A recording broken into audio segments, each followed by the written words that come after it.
Yeah. What is up, WTF Nation Radio listeners slash U.S. Army WTF moments? Welcome to the Sports Bar live Sunday, April 30th, the last day in April. One quarter of the year of 2023 has almost passed. I am your smiling face, one half of the sports bar king, and I got my man Coach coming from the coaching clinic back in full effect. Coach, let's hear it, my man. You know what we want to hear. Let's hear it. What do you hear? What do you say? Just like Steph Curry, I'm pulling up from 30 feet and I am hitting nothing but net tonight. I'm pumped. I know you're pumped. Let's get this going. WTF Nation Radio, U.S. Army WTF moments. How y'all doing this evening? Ooh, Coach is bringing the energy, and I love to see it. Coach, I'm going to tell you and the people what we're going to talk about today. Are you ready for this? Are you ready for this? Let's do it, brother. We got some NBA news, some NBA updates. All right. We got a couple of funnies sprinkled in here and there to start off the show. We got some hockey news, some hockey updates, some interesting things that has occurred around the hockey realm. You're going to give us some of the MLB baseball updates because I don't really follow baseball like that. All right. And we're going to end today's live stream talking about the draft. The NFL 2023 draft has concluded. There were a lot of interesting news that have came out of that, as it tends to happen every year. And that's how today's show is going to run, my man. How does that sound? That sounds great, brother. Let's go ahead and let's kick this bad boy off. Before we kick this bad boy off, let's get the marketing stuff out the way. We are streaming across multiple platforms, all right? Twitch, YouTube, Twitter, and Facebook. If you're watching this and there's a thumbs up button, hit that like button. Help WTF Nation Radio out on the algorithm. Matter of fact, make this show, because there's 6 total shows that live stream across various days. Make this show the most liked show on WTF Nation Radio. Myself and Coach would appreciate that. Now, 3 weeks ago, we did have the most watched show, including beating out our boy CQ on Pop Culture Warrior. Yeah. Speaking of CQ, I have a photo of some of the WTF Nation Radio people that we went down for a comedy show. And I'm going to show the viewers that photo right after we acknowledge the early people that has popped in. We got my man, Richard Branco, in the building. He said he has left the Meta platform and has tuned in over on YouTube. Said, "What's up, King and Coach? I'm over here nowadays because I have left the Meta platform." Why'd you leave, Richard Branco? Man, why did you leave Facebook? He got a 30-day ban. Come on, we all know that. Everybody goes to YouTube because they got a 30-day ban. Was it? He shared a meme that he shouldn't be sharing. That's what it was. Did you voluntarily leave, or did they put you in Facebook jail? Let us know. But hey, Richard, I appreciate you popping in, man. Good to see you. We got Michelle early said, "Good evening." Good evening to you there, young lady. Good evening, Michelle. I hope you are doing a great day. I hope you I hope you smack King's ass like that guy did to the girlfriend of the NFL draftee. Yes. We'll get to that later. We are definitely going to show that. Now, Coach, we missed you because 4 people of WTF Nation Radio all got together. One traveled up with his family, and we attended a stand-up comedy live and in full effect at the DC Improv of Brad Williams, who was also on Pop Culture Warrior show on Tuesday. And here is a photo of all of us together. You got CQ's face right here rocking his merch, something that I'm looking at procuring here sometime soon. This lovely face that you see right here with this lovely pink lemonade shirt is the sexy King Smith himself. There's a story behind that, man. I did a mentoring young men session earlier that day at an high school, and they were having like Spirit Week for that week. And that particular day was like tropical day. So I showed up rocking a pink lemonade shirt to be as festive as the rest of them and said, you know what? I'm just not going to change. I'm going to keep this show on right here with this fantastic beard like myself is the man behind the scenes, Nemo. He's the guy that does most, if not all, I believe, of the social media managing with the post and everything on the station's uh, social medias, and I appreciate him for making everybody at the station look good. And then right here, circling this face, is Mad Mike himself. He has co-hosted several times on Pop Culture Warrior. His chin is a fantastic chin. This dude has one of the best chins on the planet. And it sucks that y'all can't see it in person like we can. And then right here in the middle is Brad Williams, hilarious guy. He did a shout out on the WTF Nation Radio page. So be sure, if you are not following all of the social medias, to follow all of the social media so that you can stay up to date with all things WTF Nation Radio. But it was a fun time, man. Everybody had some laughs. The Brad told this joke where he said, man, this is what comedy is all about. Our host had breast cancer, and she talked about it as part of her show. And there was another dwarf that went second. The third guy that went up before Brad is called the feature, and he was maybe about a 6'1" tall black guy who was phenomenal as well. He's written for Kevin Hart and a couple of other famous people. And then you had Brad. So if you were following, here's the lineup: breastless, nippleless comic, and she said that. I'm not disparaging her. That's how she described herself. A midget, tall black guy, followed by a midget. If that right there doesn't paint you a picture of some fun times and some funny jokes, I don't know what does. Brother, that sounds like an absolutely awesome. Whoa! I forgot. I'm echoing. I don't hear it on my side. It might be the way that you have your audio set up. It might be on mine. Yeah, not a problem. Okay. Yeah. So anyway, but what I was going to tell you. Oh crap! I'm echoing bad. No, that's why I know. I'm not echoing. Yeah, I know what the echo is. It's the way that I'm sharing things on my side. Sorry about that. I got no. You're good, brother. No, man. For I will tell you one thing, brother. Comedy has always been one of those things where you always take those social norms and you completely move them to the side, and you actually highlight those things that are outside of the social norm. Mm-hmm. I'm happy at the fact that you talked about a nippleless, breastless woman, a midget, followed by a black guy who's 6'1", and then followed by another midget. Okay, you had a midget sandwich with the black guy in the middle, man. That's what he said. Only in comedy can you ever get away with doing something like that, and people will gladly accept it. It's kind of like, I'm going to say this because this is the way our society is. You cannot get away with doing something like Blazing Saddles, but everybody absolutely loves Blazing Saddles. Okay. Mm-hmm. If you ever do that on there, but it's only comedy. That's the one thing that brings our differences together and doesn't tear us apart. And it's always been something that on the society, I hope we don't go ahead and neuter.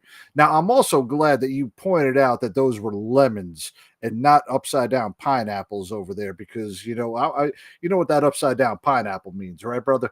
No, I don't. Enlighten me. Well, can you enlighten me? All right. That means you're part of that community that openly swaps, partners and things like that. And I was looking at that shirt first off, and I'm like, oh, man, those ain't pineapples, are they? And thank God they ain't pineapples, because pineapples has been adopted by that swinger community. And then here we are thinking that, you've got a midget right there in front of you, and that would lead to a nice little swinging time right in front of it. But thank God that's Lemon's right in front of it, man. I still wear my old. In fact, brother, I got to show you a picture of my Aloha shirt that I wear every Friday.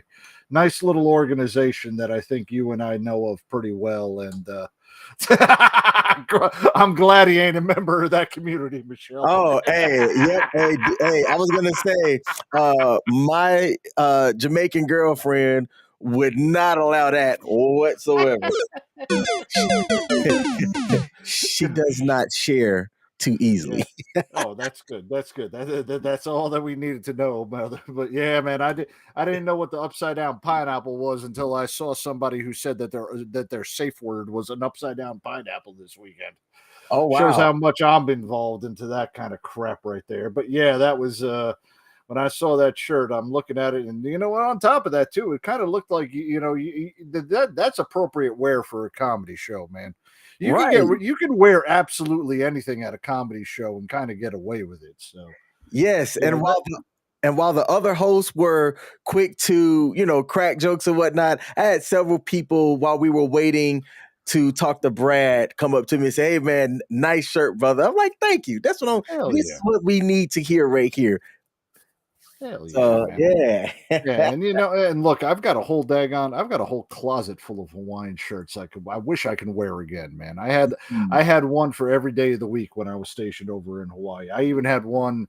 I had a bunch of University of Hawaii ones. I had some real good ones that like cost me $80. Tory Richards. It was like the top of the line Hawaiian shirts, man. I wish I could wear them again today, but it ain't a problem with that, man. All right. Well, hey, I wanted to make sure that I shared and showed that the people at WTF Nation Radio, we don't just sit here behind this camera. We all like to get out and do things as well. And that was one of the events that we made. I know y'all can hear that sound. I gotta share the picture of me and Ice. When he was over here back at Bragg, and him and I went out to lunch one day. Oh, I'll show that next one, but yeah, I'll show that next. Actually, no, I take that back. I don't know how tired I'm going to be next week because I'm going stand up paddleboarding on Sunday. So, sounds like fun. I have never done stand up paddleboarding, but it looks like it's a lot of work. Oh, brother, I got sports left and right all next week, man. Real fun stuff too, brother. Nice. Let's see. We got Richard Bronco said that he left Facebook on his own. Too much fakeness on the meta. Some people call Facebook fake book. And he said, and if my enemies don't know what I'm planning, then they don't know when to attack. He said, we talking tactics over here. Don't let the left hand know what the right hand doing. That's what I'm talking about. Man, you know what, Richard? Now I'm going to give out something here because this is actually going to be something that's actually going to piss off your enemies a hell of a lot more and give you the moral upper hand. Okay. Forgive your enemies. Forgive them. Forgive them for the wrongs that they have done to you, and they cannot hold any of the wrongs that you have done over them. Forgive them and apologize to them for whatever you did to incite them. Trust me on this, brother. It's going to do more to piss them off when you forgive them and you apologize for the wrongs. Oh, man. It will. Oh, it will. Oh, it will. I don't know how you do it. I'm not built like that. I am not built like that. I have a hard time forgiving anybody. It's difficult. It is extremely difficult. But forgiving your enemies and apologizing for what you've done wrong, it gives you something that you will never think that you would ever have, and that's called clarity. But on top of that, it also gives you morality, and it gives you being a better person. You being a better person is going to make your enemies hate you more, and they have no legs to stand on. Ooh, man, my tactic is to level up, gain millions of dollars, and then feel myself swimming in that money like Scrooge McDuck does. what King's gonna do, and then showcase it and make my haters hate me even more. Throw up like the player haters ball. Hate, hate, hate, hate, hate. Oh, brother, you will never expect the hate when you forgive people. People will hate you more after you forgive them for what you've done wrong. Oh, for what they've done wrong to you. They will hate you 10 times more than anything that you have ever done, because what they're going to be looking for is for you to fall. It always happens with that. People will always look for you to fall when you show how high you've actually been. And then and that's why it's so good to forgive, because when you succeed, it burns them and it shows them that you are the better person, and it hopefully invigorates them so that this way they come around and start realizing their wrongs. And that's truly the best way to defeat your enemy. Okay. All right. So Richards came out and said, this dude, he said, dude, this deals with auto racing. And okay, I apologize for not giving up on my dreams. Trust me, coach, I'm good. All right. This deals with auto racing. Well, boogity. You go ahead, turn them into the wall, and just get them loose underneath that front wheel. That ain't a problem on that, buddy. That's how you solve that one. I could talk about how you get back on the track all the time right there. You get them loose, turn them into the wall, and spin them out right coming out of turn 4. And Michelle said, thank you for your wisdom, coach. All right. Okay, cool. Hey, see what we do over here at the sports bar? We offer some insights. We offer a different way of thinking about stuff. Coach and I aren't going to agree on a lot of things, but there are things that we are going to agree on. Let's get into some NBA news. But before we do, I want to kick off the NBA news with this dude right here. This was captured during halftime, where a 13-year-old had the opportunity to win some money. And just watch what this TikTok generation raised kid does during this scene. Take a look. Cooper, we put 30 seconds on the clock. All you're going to do is score 10 points. You ready? He's born ready. On your mark. Get set. Go, Cooper. Go for it. You're on the clock. Come on, Coop. Oh, Cooper is putting the ball down. That's the ball down. Crowd. Fans, make some noise for Cooper putting on the show for us. Cooper, you've got 15 seconds to score those 10 points. 10 more seconds. Fans, make some noise for Cooper. He's got 8 seconds to make those 10 points. Cooper, you've got 5 seconds. 4 seconds. Oh, so close. Lakers fan Pat, great job. Cool. What was this young man thinking? Oh, hold up. Y'all can be seeing all the show notes. Yeah. TikTok raised generation. The assignment was easy. All this young man had to do was take as many shots as he could in 30 seconds and score 10 points. And did you see him spend approximately 27 seconds trying to hype the crowd up, and the announcer's helping him out? The announcer's like, Cooper, you got 15 more seconds. You need to get 10 points in 15 more seconds. And this dude's just trying to pump up the crowd. Coach, what did you observe in that? This kid does not know the definition of showtime.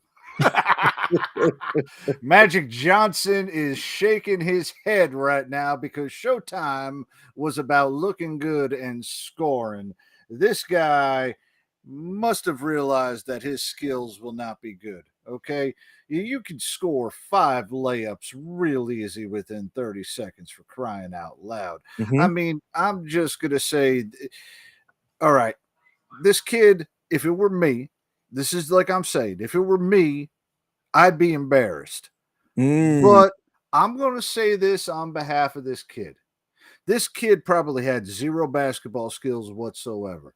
He got put into a situation where he thought that he was not going to win. So, you know what I'm going to do? I'm going to make myself a center of attention for 30 seconds because I will never be able to. And then I'm going to have all these beautiful Laker girls surround me, and I'm going to take a picture behind it. And you know what? Either way that it comes out, I'm going to look like a winner because I'm going to have a picture of, come on now. Paula Abdul started this.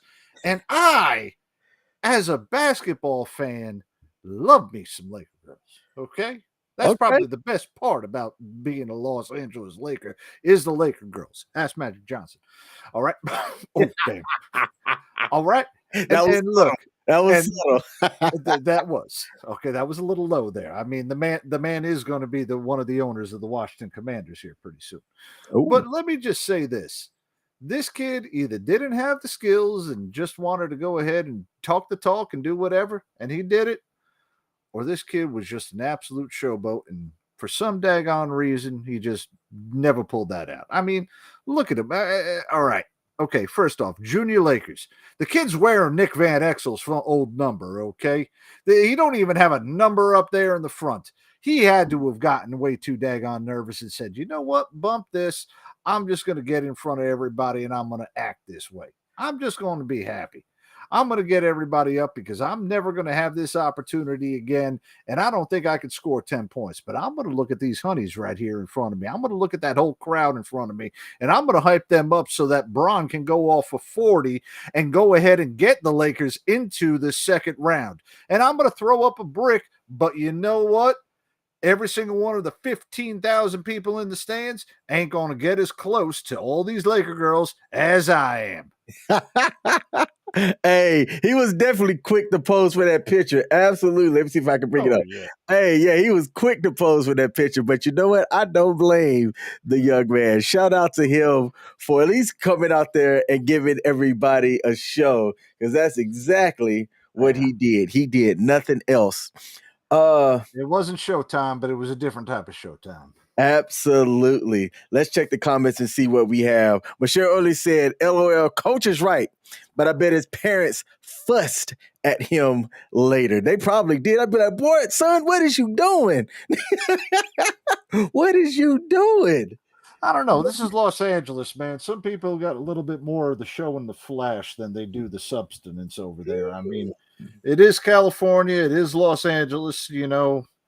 Some of the people that are over there don't think the same exact way that the majority of America do. So, Okay. But yeah, if I was his parents, I'd be whipping that boy's ass. Yes, sir. I'd be whipping that boy's ass. All right. Next story here, Coach. We have, let's bring up this one before Hey, are we still going on the NBA? Yes, yep. All right. We got two more quick things and then get into some of the NBA playoff updates. Gotcha, brother. Gotcha. All right. So it's basketball related, actually. And then I'm going to go back to the NBA. Angel Reese was part of the national championship LSU team, and she has gotten more than just her 15 seconds of fame. Okay. This was posted on Twitter today. And she wrote on her own Twitter, I'm too hood. I'm too ghetto. I don't fit the narrative, and I'm okay with that. I'm from Baltimore. Now, you got to make sure, right? If you're from Baltimore, you don't say it with a T. You say it with a D. I had to learn this as my lady's from Baltimore. But Angel goes and says, I'm from Baltimore, where you hoop outside and talk trash. If it was a boy, y'all wouldn't be saying none at all. Let's normalize women showing passion for the game instead of it being embarrassing. And she ended it with a smiling emoji. Now, have you been keeping up with Angel Reese and her in the news and everything? Not really, because let's be quite honest, I'm tired of hearing talking heads talk about their opinions on how women are supposed to be and how women are supposed to be in sports. So anytime I hear that, I basically turn it off, because she does have a point. If John Morant can go ahead and act the way he does and not be humbled, and nobody and people having that word out there, and people saying, oh, he's all right, he's doing whatever he wants, he's got passion. You know what? The women can have that too.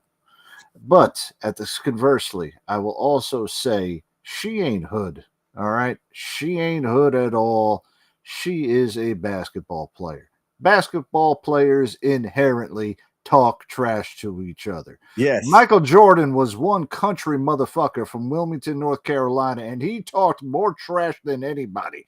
Larry Bird, the hick from French Lick, talked more shit than any person in NBA history and backed it up. It Man. don't matter whether or not you're a ball player. You gotta talk. You have to have some type of talking out there with you. That's what separates the good from the bad.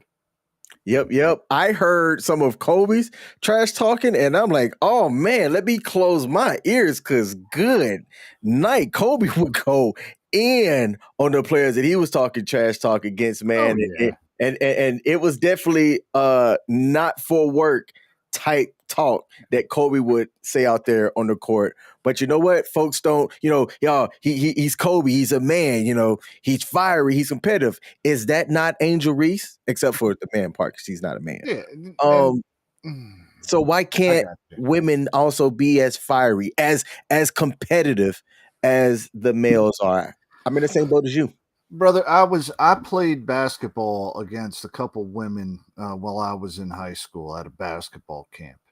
And I got embarrassed by a couple of them. And I swear to God, the biggest put downs that I ever got were women trash talking me. You let a girl do this to you? Oh, that hits you right to the daggone masculine core if you're a guy. It don't matter what the heck this woman's saying. She's balling. That's what she's doing.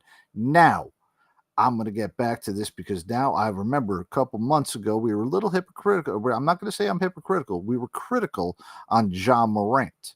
Mhm. All right. Now, I will say with this woman, if Angel becomes a distraction away from the team, then she needs to go ahead and take a look at herself and find out how her distraction is messing up the team. That being said, she ain't distracting nobody. LSU won the championship. Okay? Let's be quite honest. She is on top of her game. She can talk as much smack as she has, but be prepared to back that up. Mhm. Be prepared to have all the guns coming after you because the moment you open up your mouth, the guns will be coming for you. The target will be on your back and everybody will be shooting for you. And that pressure, there are very few that get through that pressure. The ones that do become the all-time legends.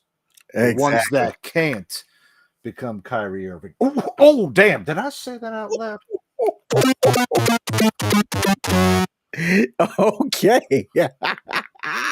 I did not expect that to come out. Man, okay. Coach with the Kyrie Irving trash talk. Huh. Hey, some can handle it, some can't. Kyrie has proven time and time again he cannot handle it. Interesting. All right. We got my man Pete over on Facebook and YouTube. Salute to you. Said, hey, brother, what's happening with you, Pete the Greek? He said, do you guys think that she's that good? Man, she was the best player. Would you say in the tournament? I didn't watch college women's basketball enough to know how she was in the season. She was the best player on the best team. Okay. She wasn't the best player in the tournament. No, the girl from the one they went up against that finals. But she was the best player on the best team. Okay. So, in a way, I would say, that's a debatable of whether the best player or the best player on the best team is the MVP or the most valuable player. Either way you look at it, you have a side of an argument. You can say that Angel was the top player in the team because in the tournament because her team won and she was the best player on the team.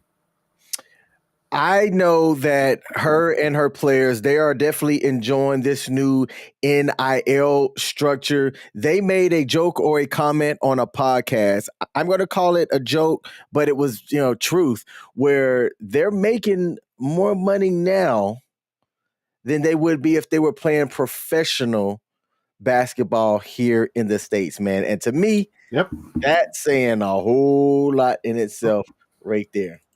Well, this sounds like a put down, but this is the honest to God's truth. The women's professional leagues are not drawing fans. Mhm. They don't.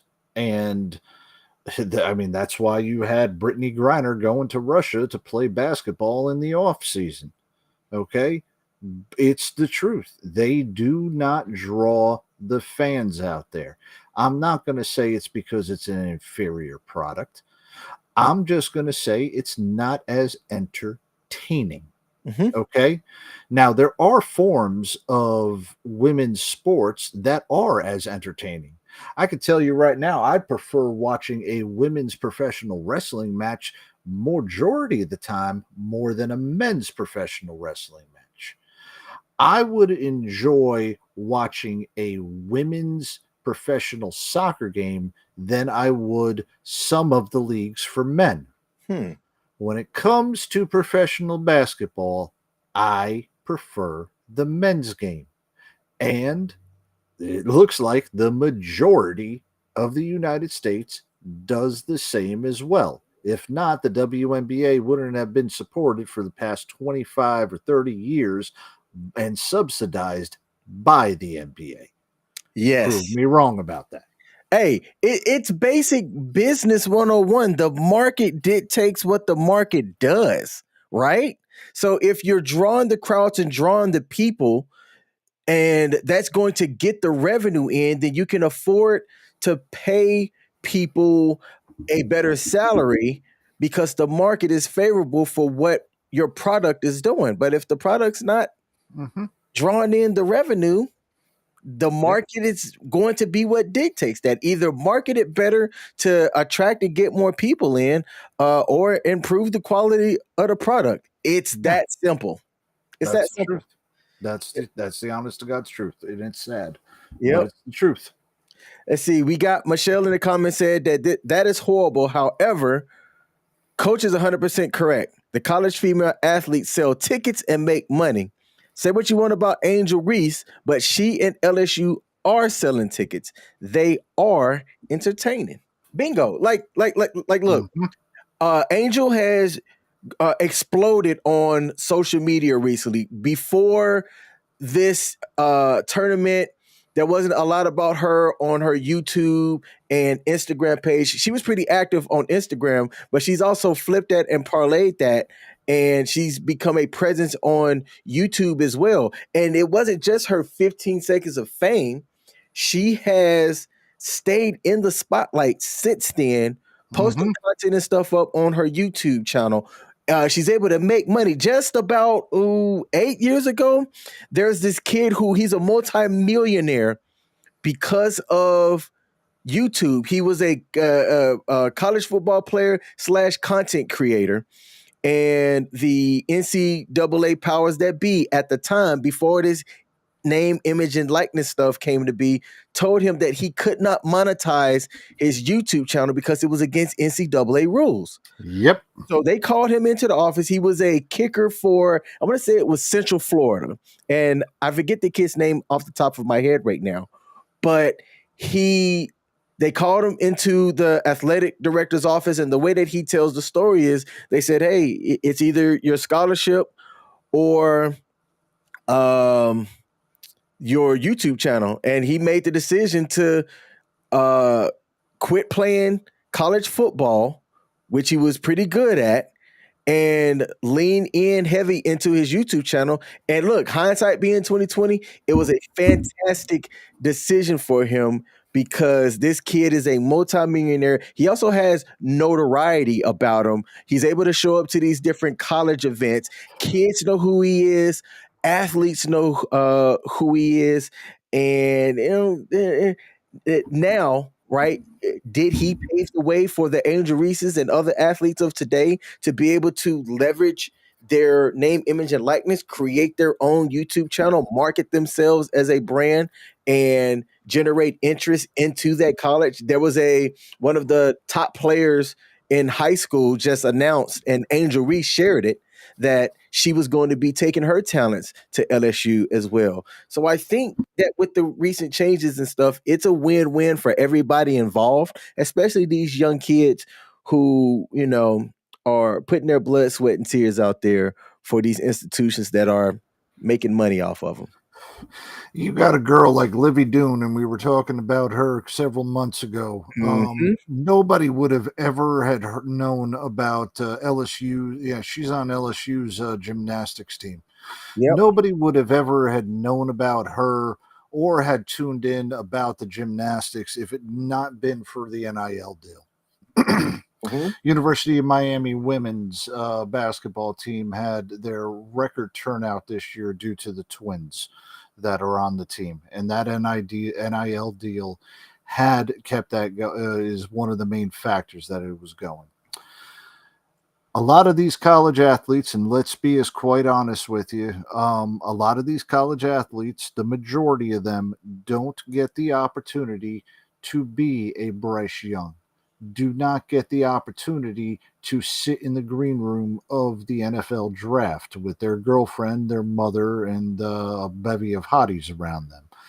The majority, I think it's 98% of the athletes that compete in the NCAA do not make it professionally.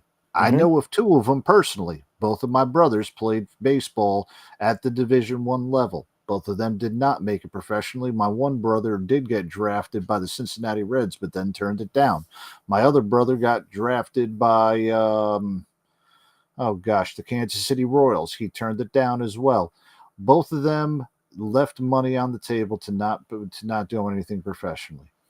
For them to be able to do something with their body in the limited time period that they have while they are able to, and with the college, ended up making more money off of them from gate receipts, concessions, whatever they have, especially those TV deals for the sports that they're pulling out. And if it's a sport that draws that much money where you're able to basically pay for the other smaller sports such as golf, cross country, bowling. Don't think I'm not joking. Fairleigh Dickinson, the 116 upset from this year. Fairleigh Dickinson's only national championship is in women's bowling. Okay. That being said, women's bowling is supported by the men's basketball team and the women's basketball team. You have to have these money makers, and if there is more than enough money or a way for them to not be used as a product or for sharing of that product, I am all for it. Especially seeing the fact that athletics is one of the greatest forms of entertainment that is out there today. Live athletics is what is predominantly sought after, not only by network television, but by cable televisions, and especially ones, the more live entertainment you have, it's the less production costs that you do not have to pay, and these cable channels are looking for it. Now, I wish this translates into baseball, that there weren't archaic rules where you cannot see the live athletics. And there's something much further down the road, and I'll get into that about baseball if we want to, but baseball is shooting themselves in the foot without doing that. But the increase, especially with women's sports and their television has been better year over year now, and this NIL deal has helped out with them having more televised games and more coverage as far as them, and they're making some money for these universities. Allowing these players to get these NIL deals is got a correlating effect overall, not only for the universities, but for the NCAA. And I'm all for it. Yep. Now, I'm going to share on my screen here the guy who I was talking about. His YouTube channel is called Destroying, and I'm going to put this link here into the chat. And if anybody wants to check it out, I think he has a fantastic story. I would love to get him and interview him on our show, The Sports Bar. So his name is Donald Delahaye. And the funny thing about that is I did not know his real name until just now because his brand is destroying. I used to follow this kid before he blew up essentially because he did a lot of vlogs and sports entertaining stuff that would he'd have videos like these basketball players be like, and then it was just little short form comedy skits, right? Or NFL running backs be like, and it just had these little quick little highlight clips, man, and it was funny. And in this article, it talked about how 5 years ago he had to make a decision to keep playing college sports or quit and focus on his YouTube channel. And with his channel being monetized, the rules back then he couldn't do it. Well, now this kid, let me see if I can share this. This kid has over 5 million subs. He drives a Tesla. His YouTube channel generates millions and millions of views. And look at this, a 1.9 million view where he's on the sideline. He travels to these different colleges, highlights different players and stuff. He does community give backs and things as well. And this all before the age of 30, having never played professional sports, but kept up his YouTube channel because he was entertaining people with it. I just subbed on his channel too. Yep.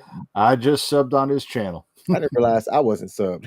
Let me sub. But see, it's funny. I wasn't even subbed to his channel, but I watch a lot of his videos and stuff. So anytime he has an upload, it typically comes up for me. Right up there, Destroying is saying, subscriber, you suck. Well, I don't want to suck. Subscriber, you suck. Well, I just subscribe because I don't want to be doing no sucking. All right, so yeah, Angel Reese. Oh, and he's got the Cavinder twins on the channel.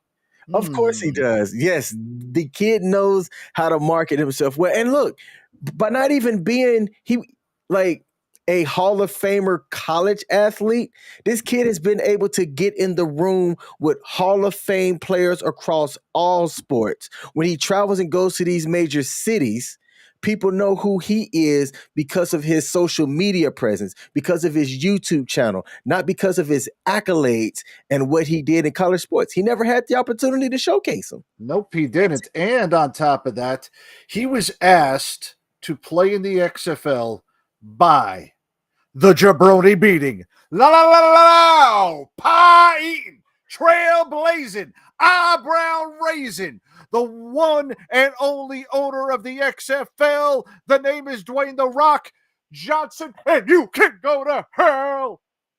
That guy asked him. Okay?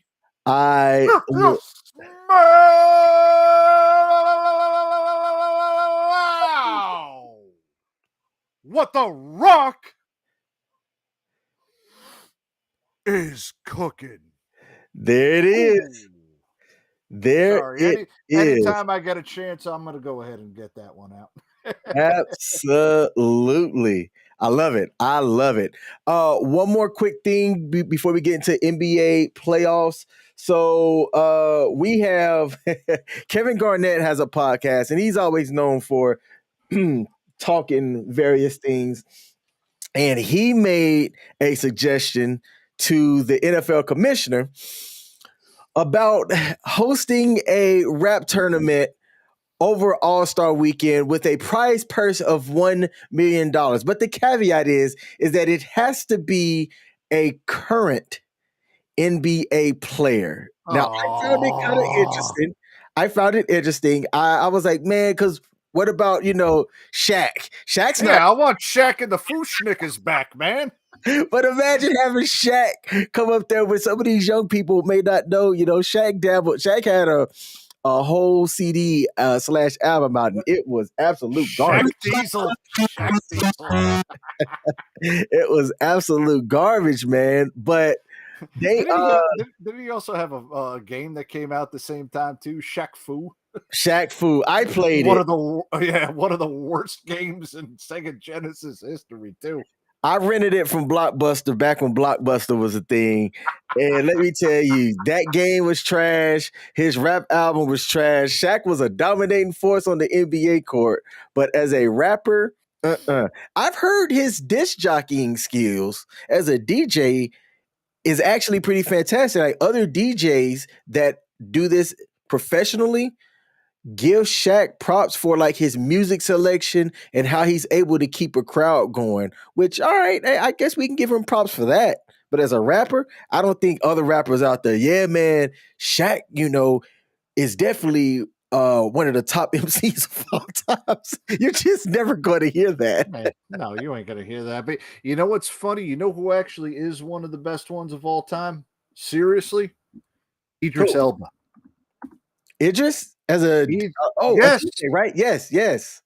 Idris Elba is a phenomenal DJ, and nobody knows about that one out there. But yeah, he is DJ Big Drees, and yeah, he is actually pretty daggone good. I'm not kidding you. But Shaq is a DJ. Hey, look, you're showing up to see Shaq, and Shaq holds his weight. All right, he holds his weight as a DJ, but he ain't no Idris Elba. That's all I'm gonna say. Can you think of any other NBA rappers currently playing besides Damian Lillard himself? I personally can't think of any. Let me see. Somebody that would be good at rapping. No, Yeah. I really don't. I really don't. And if KD actually wants to open his mouth up, no, bump that. I want a return of Shaq and the Fooshnickers. If I'm going to watch a rap concert during the NBA All-Star game, I want to see that. Either that or I want to see Fergie apologize for the terrible rendition of the Star Spangled Banner that she did several years ago. Oh my goodness. Maybe rap something better than that.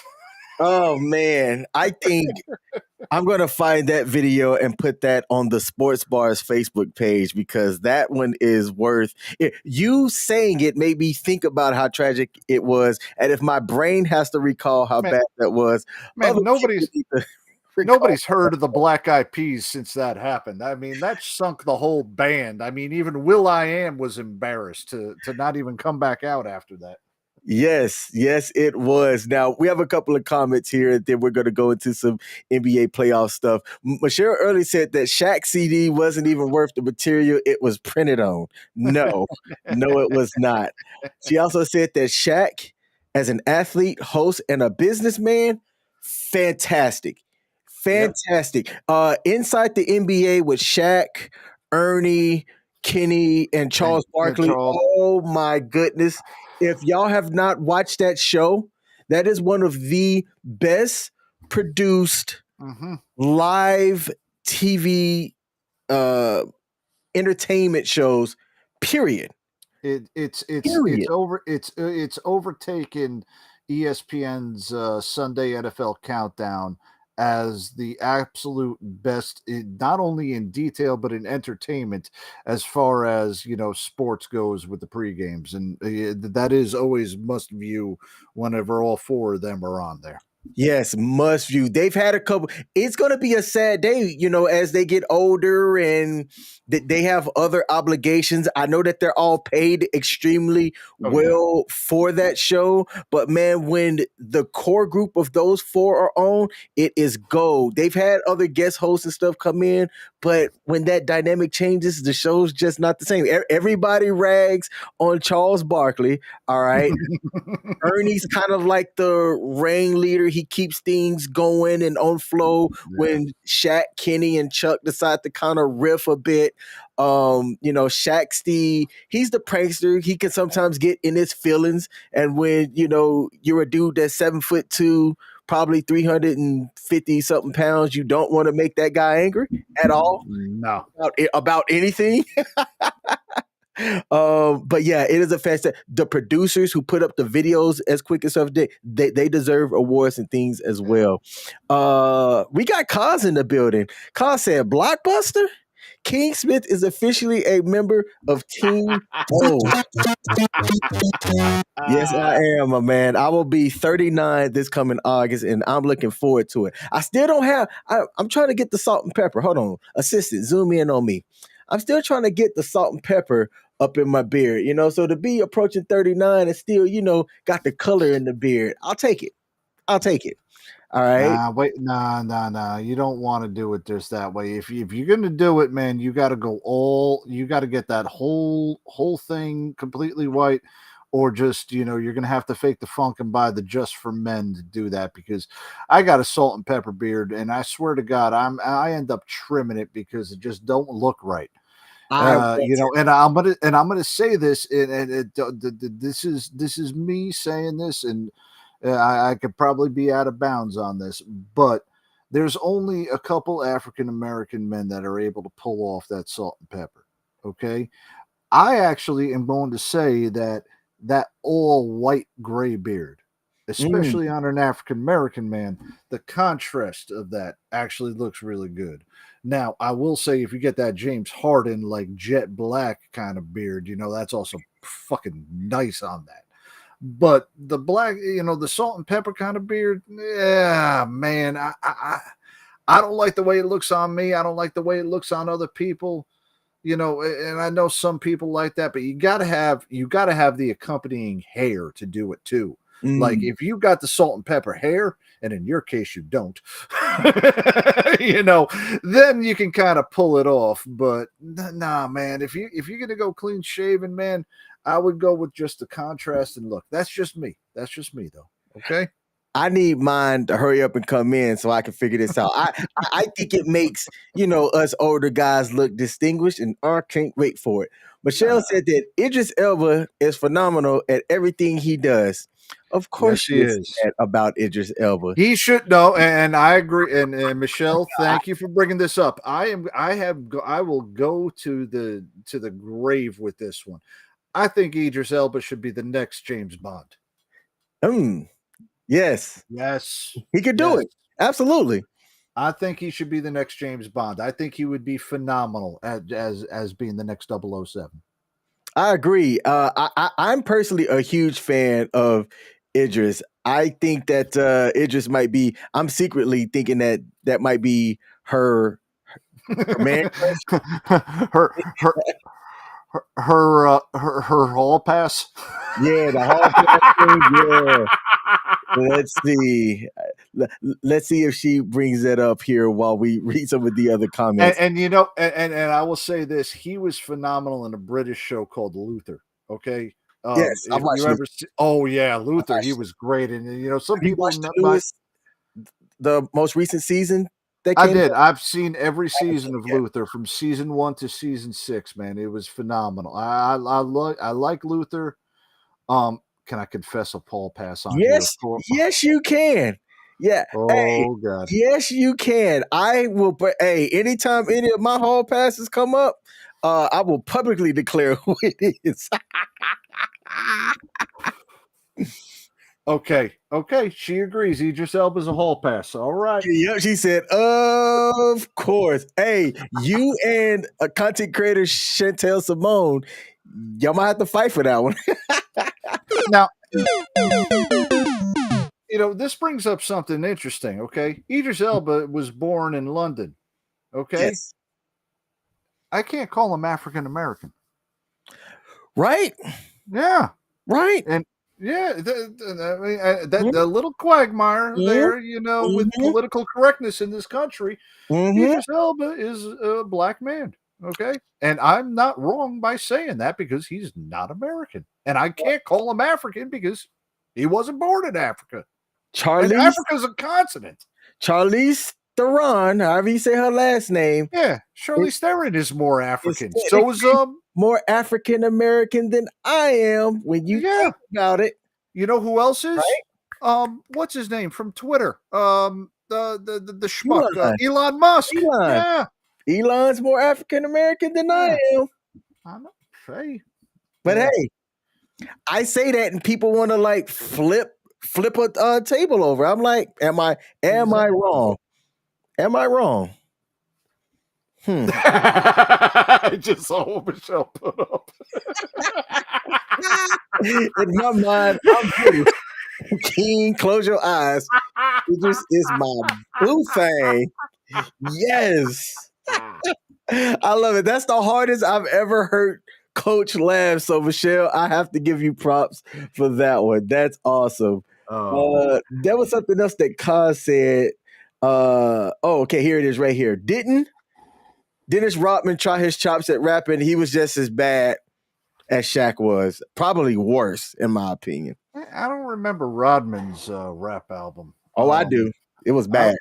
I don't remember. You know who I remember? I remember Macho Man coming out with a rap album.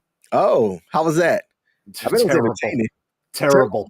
Like terrible. Yeah, like Charles Barkley. Terrible. Okay, that's how bad that one was. Macho Man came out with a rap album. Oh, all right. Man, hey, we have riffed and it has been quite entertaining. Let's get into some NBA playoff news before to the NBA draft. So, man, Coach, a lot of exciting things have occurred over the last couple of days.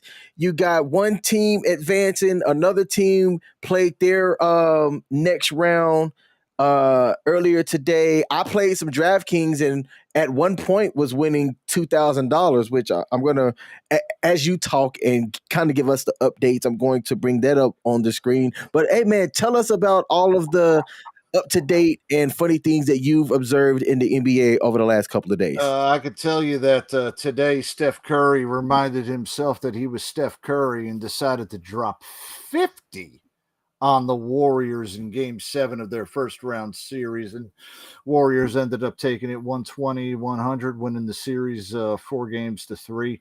You know, the Kings put up a fight. The Kings, for the first time in God knows how many years, since Shaq called them the Queens, that was the last time that they had made the playoffs, and they actually put up a fight against the defending NBA champion, so you give them a little bit of kudos for that. But Steph reminded everybody that he is the best basketball player and the best shooter in the NBA presently.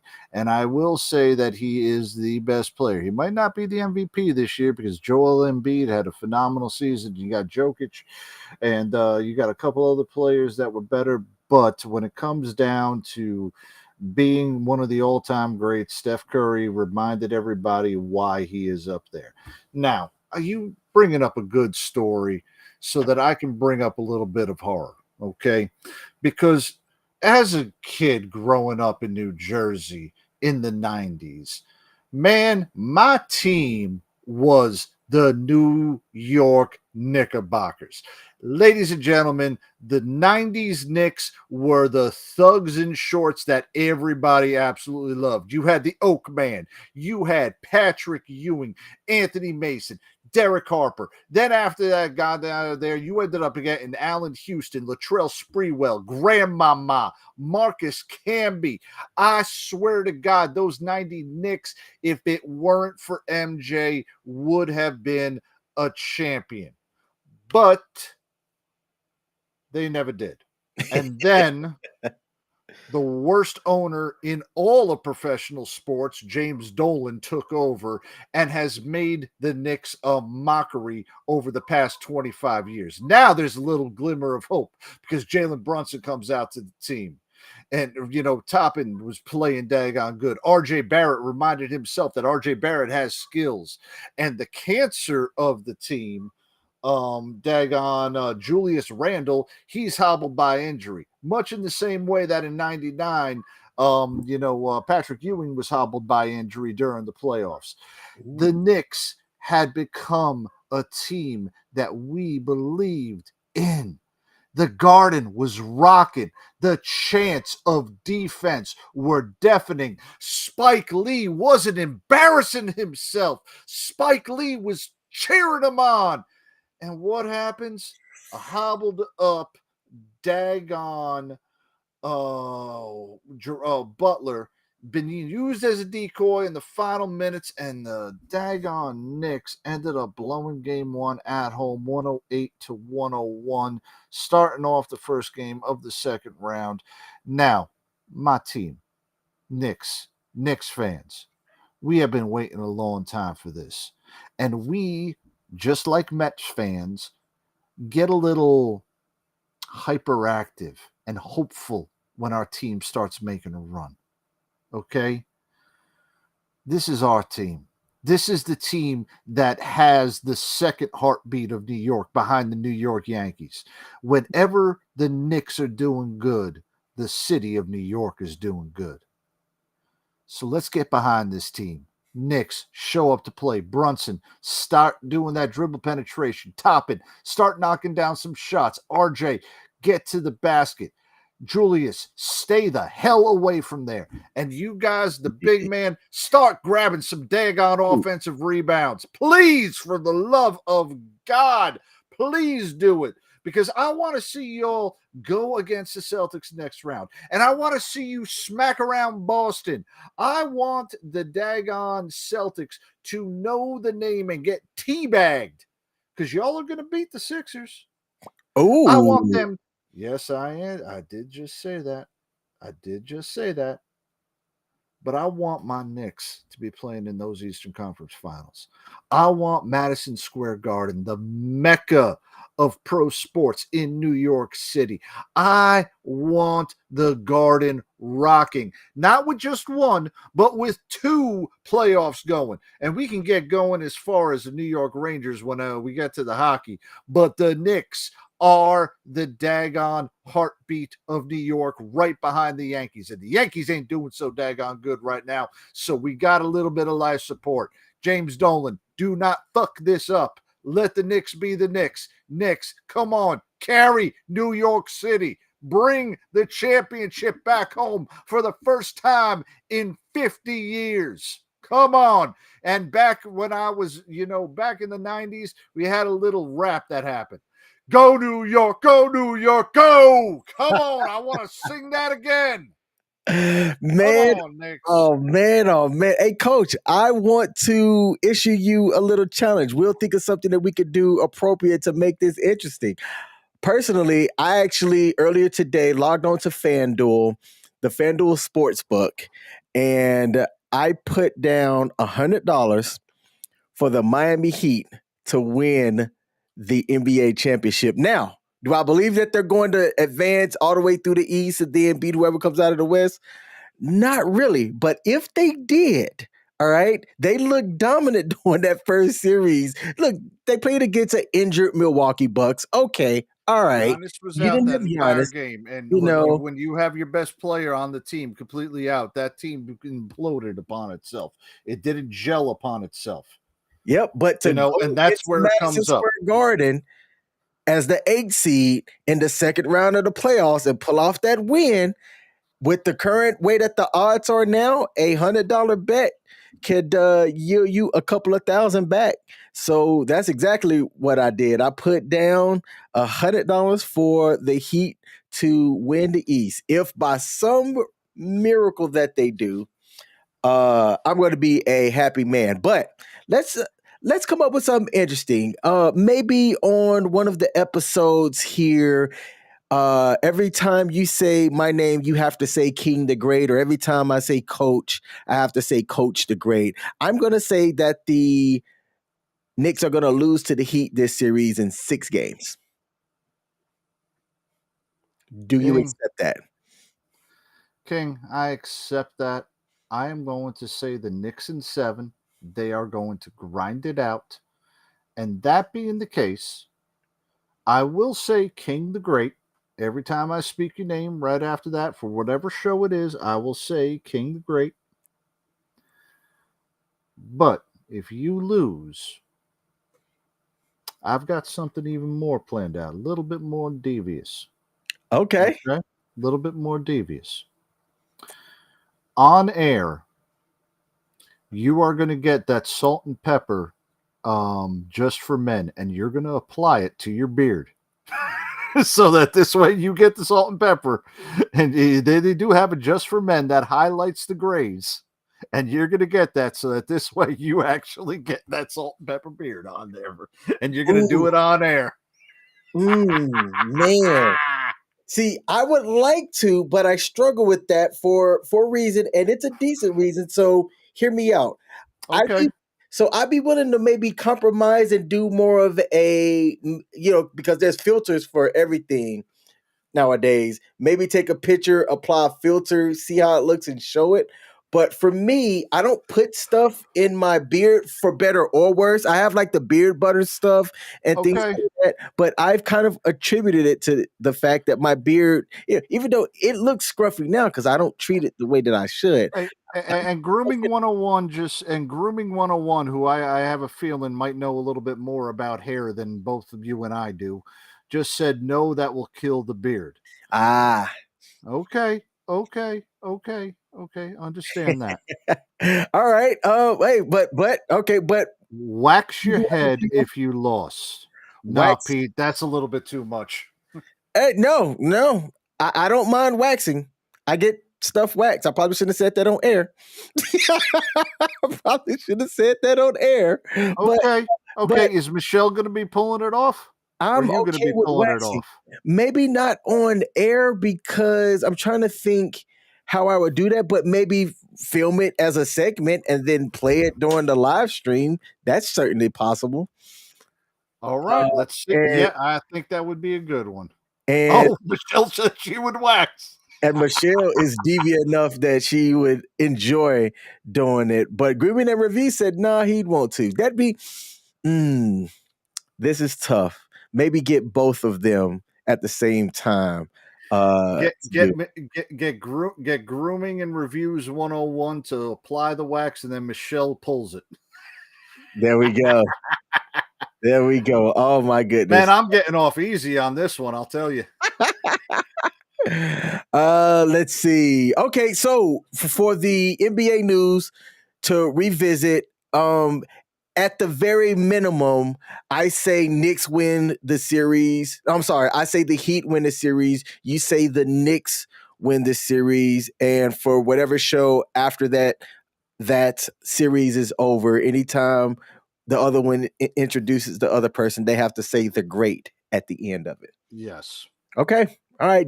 Deal. Oh, this is going to be fantastic. I can't wait to hear all of the times I hear King the Great. It is going, every time I hear it, I'm a sit up a little bit taller. Richard Branco said, let's go Bruins and 76ers or Celtics. Coach, what say you? I will say the Celtics because I already predicted that they would be going to the NBA Eastern Conference Finals. So I will say with that one, I'm just going to say about those Bruins.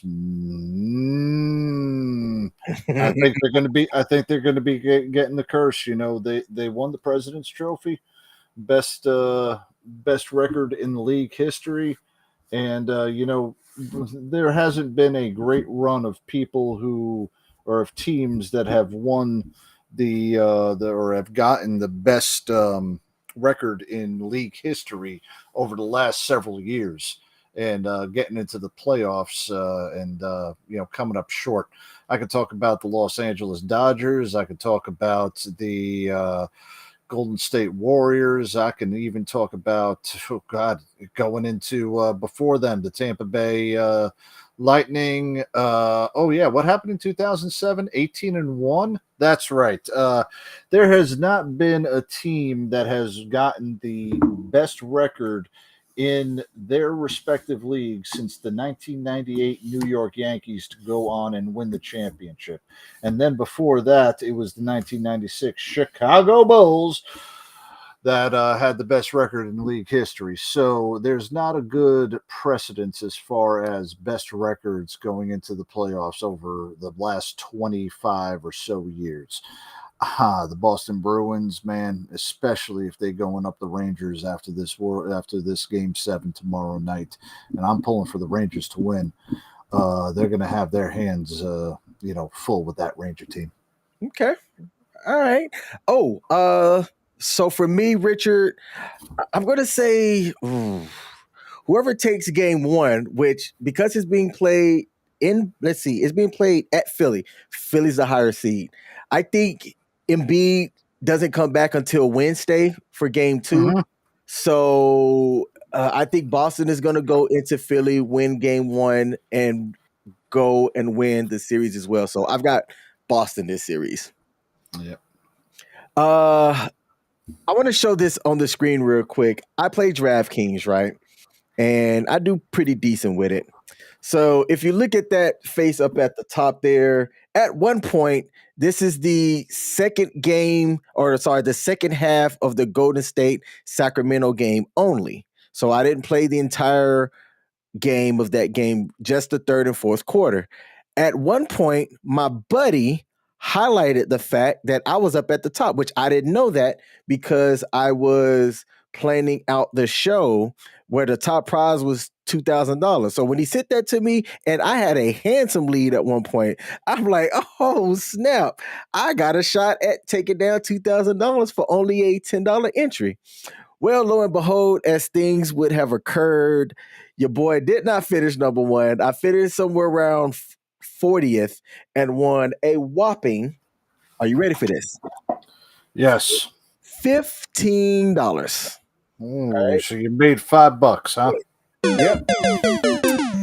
I made a whopping $5. But to see that at one point I was at the top, man, I was like, all right, at least I kind of have an idea with this sports betting stuff, how to make money. So far, I've been profitable, but and only actually mainly because I've tied for first on some really big pots twice. So I tied for first back in, it was when the Lakers won the play-in tournament. Yeah. Game 5 of the finals, I tied with a bunch of people where the top prize was $100K and pulled down $12,005. That was my first big tournament win, and I've had a couple of smaller ones over the time ever since. But yep, I almost won $2,000 tonight. Turned around and only won $15. And I would like to thank Murray for the Sacramento Kings for not playing well and costing me $1,985. All right? Brother, that wasn't Murray's fault. That was Steph Curry's fault. That's what it came down to. One of the all-time greats reminded himself that he was an all-time great and came up clutch in the times when he needed to. That's the difference. Like I said, that's the difference between the great players and the superstars. And Steph Curry is a superstar. Yep. Let's see. We got Lance Did. He said, what's up, man? Hey, Lance, what's up, brother? I appreciate you popping in over on Facebook or Fakebook, depending on who you ask. Shout out to you. Grooming and Reviews asks, do you guys know anything about, and I think that you were talking about the XFL. So, because you had asked this question a little bit earlier, and I wanted the X Games is a completely different. The X Games, okay. Yeah, the X Games. Not really. I can tell you that. I haven't watched that since Tony Hawk did the 900 in '99. Same here, man.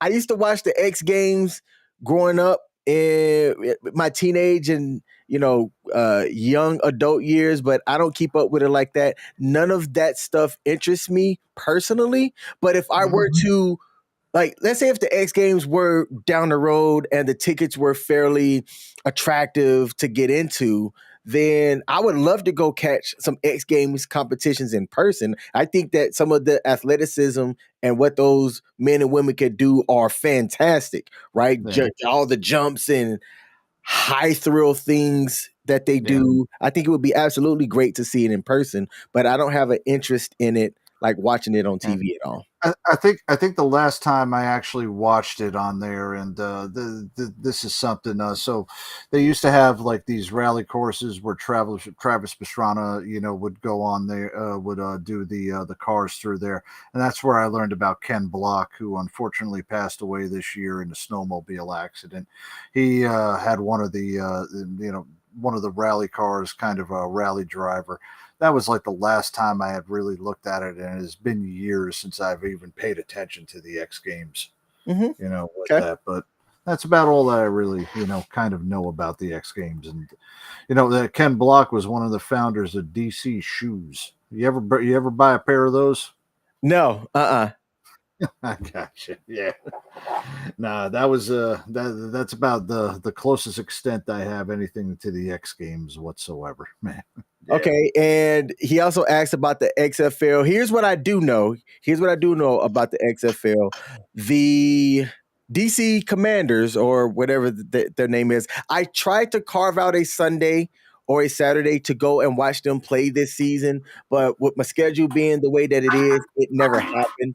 The DC Commanders, or whatever the DC team is, they are going to be playing in the championship game against the winner of the it's one of the Texas teams, and I forget who the other team is. I was hoping that the team from Alabama found a way to make it far, but they did not. Sad Yeah. face, sad emoji. Yeah, the XFL's in its playoffs. Let me double check it real fast of what's happening with them. I don't even know what the heck's happening, with anything that's happening with the XFL, because the NFL kind of took over this weekend with the NFL draft. Mm-hmm. The Defenders roll against the Sea Dogs and set up a title against the Renegades. Okay. Yeah. Hey, look, I got no idea about any of them. I'll be honest with you. DC Defenders. That's who it is. I Yeah, said the DC Defenders. Yeah, and then I don't know who the Renegades are. I guess they are somebody. I don't know. Looks like Arlington. So the XFL championship game is being played May the 13th at the Alamo Dome in San Antonio. The game is going to be televised on ABC May the 13th. What day of the week is that on? I know it's the day before. May the 13th is Saturday. Oh, so Saturday. Yep. Yes, it'll be a Saturday. You know 2 what, weeks man? from now. Yeah. I'm gonna check it out. It'll be one of the first full games that I've watched from kickoff to final score. I'll be busy. I'll be busy making stuff out of wood that day. All right. Okay. Yeah. Hey, Coach, there is something. This was on the docket earlier, and I meant to bring it up earlier. On this day, Mm-hmm. in 1903, this team had their inaugural home opener at Hilltop Park, Manhattan, beating the Washington Senators 6-2. Do you know what that team was called? Okay, so Hilltop Park. Now, I am going to give you a little bit of a history on that one. Okay.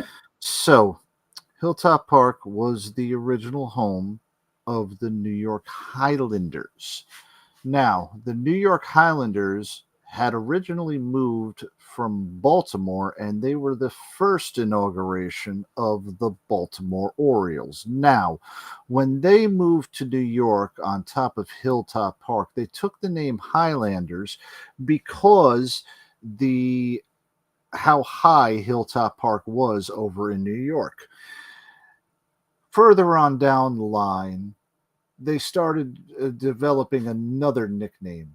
Instead of being called the Highlanders, they started coming up with an American moniker called the Yankees. And that name stuck. And during the time period that they came from the New York Yankees, that's when the Tiffany Company came out with an interlocking NY made out of diamonds that was given to police officers for their service whenever they were killed in the line of duty. That interlocking NY was soon adopted by the New York Yankees, and it has become the iconic symbol of baseball, New York, and the entire world over. So yes, I am fully aware that Hilltop Park was the first game by the New York Highlanders in 1903. Hey, man. First of all, bravo to you. So I want to start off the sports bar with a funny video and things like that, and then a sports trivia question as well. It just so happened to have that on this day in 1903, the New York Highlanders did have their inaugural game, and you knocked that out of the park. Listeners, viewers, Coach and I don't go over the show before we go live. I did not know that question was coming up as I'm staring at my 1996 new era New York Yankees baseball cap that went across my kids' heads as they were born over on Fort Bragg in 2004 and 2006. So I am the reason for this smile is I am really impressed by how much he knew about that. Now I would have assumed because of the team and everything that he would know, but the fact that he knocked that out of the park, man, that was absolutely fantastic, man. That Oh, yeah. dope. Thank you. We have Michael Carrasquillo, host of Pop Culture Warrior, in the building. Said, good to see y'all on and doing what y'all do. Keep up the great work. Hey, thank you for popping in for however long you choose to be in. I know that you've got a busy Sunday today as well, so I appreciate you popping in as well. Michelle Thank said, you, TQ. I'm going to be busy on May the 13th. See, this is why we work well together. I don't know what I'm doing May the 13th, but she knows. Man, she does a fantastic job because I'm a busy person. Yeah. And while I can manage myself, I'll admit it's nice to have somebody that looks out for you, keeps you to task, so to speak, and makes things efficient. So I want to give an on-air thank you to my lady, Michelle Early. Oh, yeah, that's right.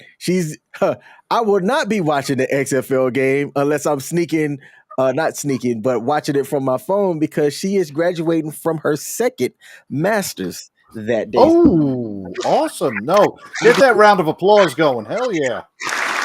Let me do that. See, like, I know that I'm going to stuff. I just don't know dates. And I rely on my phone to keep me to task with what I have going on. All right. So let's see. All right. We got our sports trivia out the way. Man, so much stuff has occurred and man, we covered a lot. Let's keep it going. Let's go into hockey news. Okay. Mm-hmm.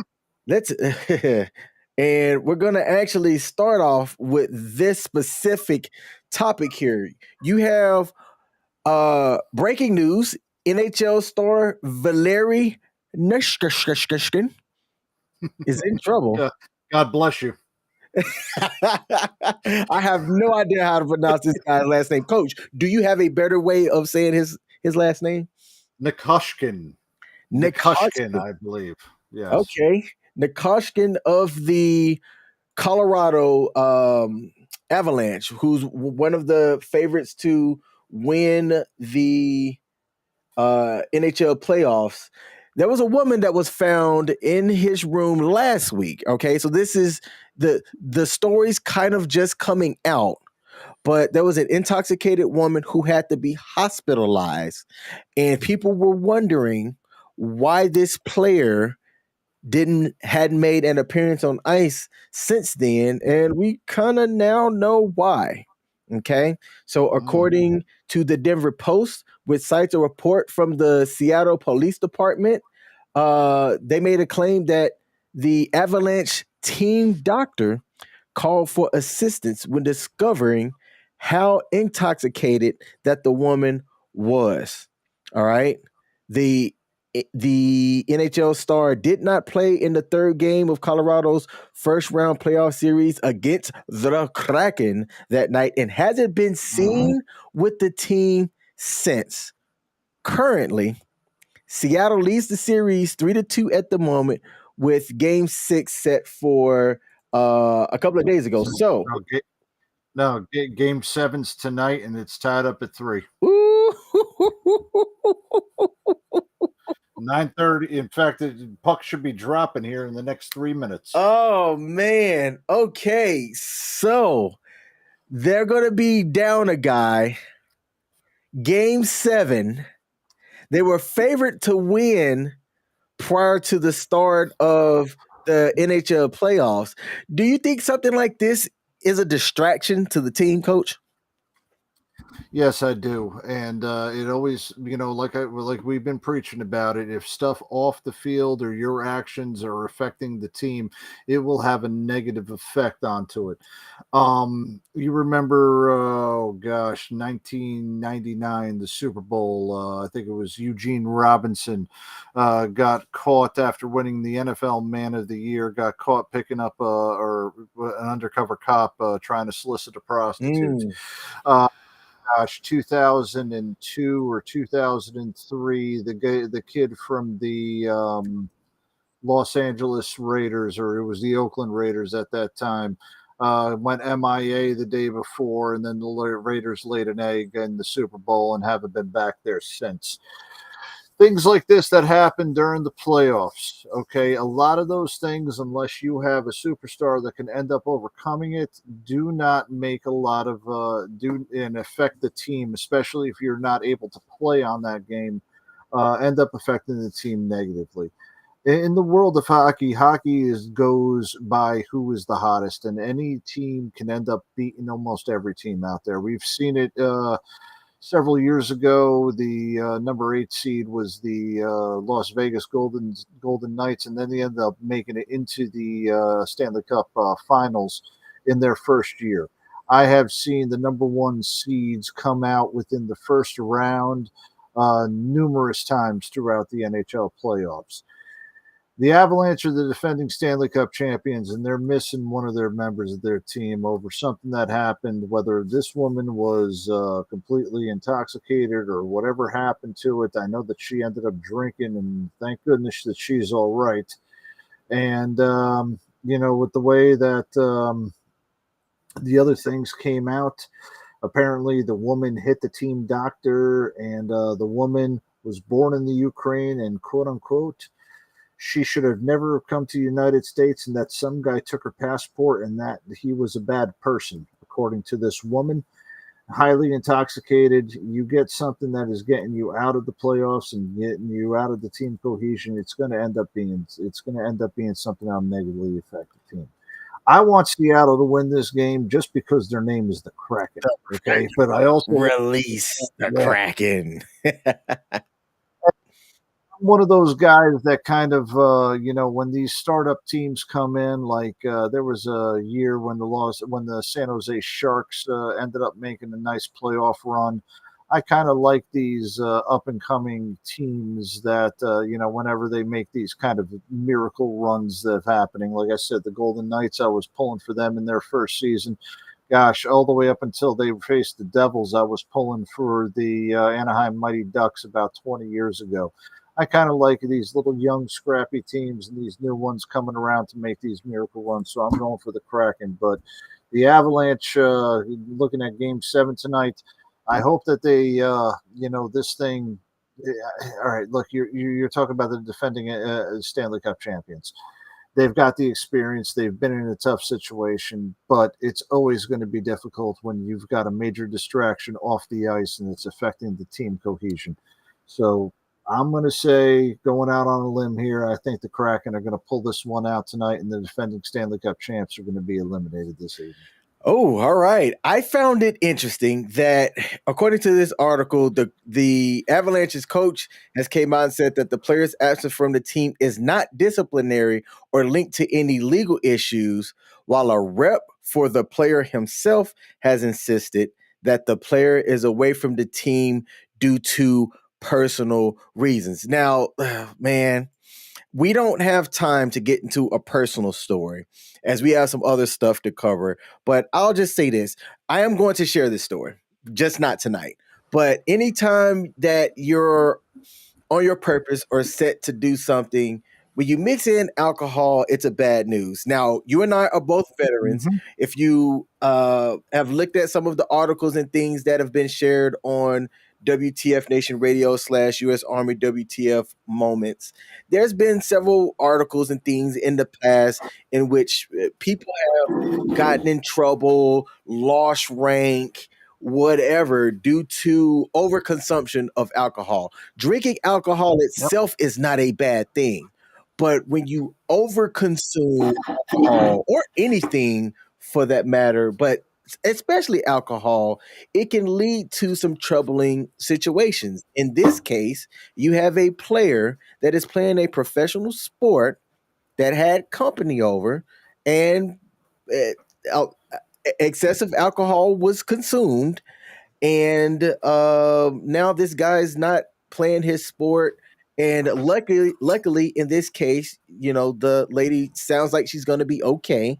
Um, that there wasn't anything tragic that had occurred, but to the people out there watching, listening, if you yourself are playing a sport or on your purpose doing something, lay away from the excessive alcohol, and watch who you have around you, because even the people you have around you can derail yourself before things can get started. Like, for example, you know what? I am going to touch on this personal story for a second.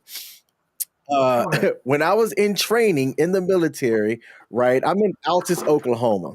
There's not a lot to do in Oklahoma, but my purpose for being there was to get my technical training, or what the Army calls AIT, right? It's where you learn the specific skill for your job. So I was there learning to be an enlisted aviator.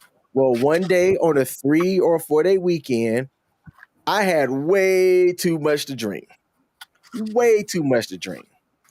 Likely had alcohol poisoning, right? But I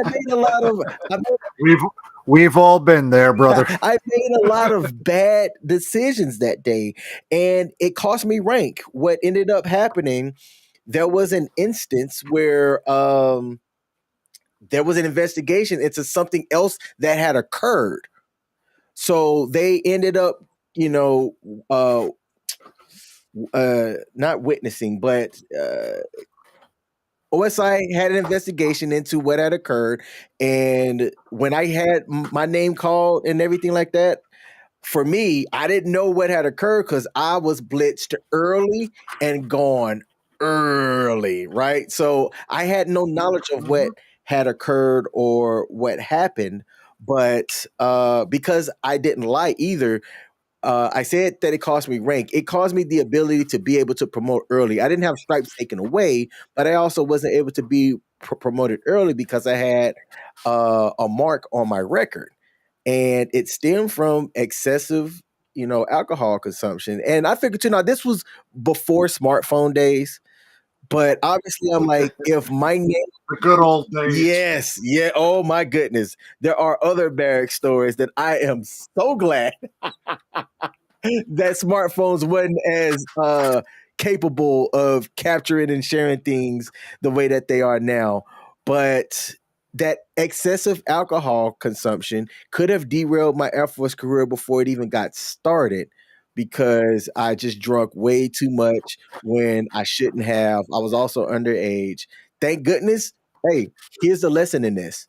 I told the truth. I figured if they call my name, they know something, which a lawyer might say, shut up, don't say nothing. But for me, my story was simple. Yes, I was there. No, I do not know what happened because I was blitzed and gone before 10 o'clock that night. And I'm going to say this, and a lot of people, might call this hypocritical because we are on U.S. Army WTF moments, and every Saturday and Friday we do a alcohol beverage sequence and check. And we always caveat that to please enjoy responsibly. Yes. We understand that, alcohol may be used as an escape. It might be used to aid a fun time. But we also do know, and we do caution against the fact that excess alcohol consumption can lead to bad decisions. And obviously you guys are hearing King's story about this. I have a story about this. I'm not going to share mine at this moment, but like I said, doing something like this, the alcohol, depending on whatever substance that alters your state, doing it irresponsibly has always been the key. Doing it irresponsibly is always going to end up costing you. regardless of what you are or whom you're surrounding yourself with. The irresponsibleness is where you get the issues. A lot of us here are adults. We are responsible for our own actions, and we should take that into consideration for whatever we do, what we say, what we put into our bodies, and what we do in our lives. So please stay responsible. And I know we all love you because we all want to see you all, everybody succeed. Exactly. Couldn't have said it better myself. Now, we're going to end the show with some NFL stories, NFL draft news, some highs, some lows. I'm going to start off with a low, and this is breaking as early today. If you are a praying person, there is a family that will be in need of some prayers tonight. But NFL player Shaquille Barrett is mourning the loss of his 2-year-old daughter, Araya. And I hope I pronounced her name right. Apologies if I did not. But earlier this morning, it is reported, according to the Tampa Bay Times, that officers were called to the Barrett's home shortly before 9:30 a.m. after it was discovered that the player's daughter had fell into a pool at the residence.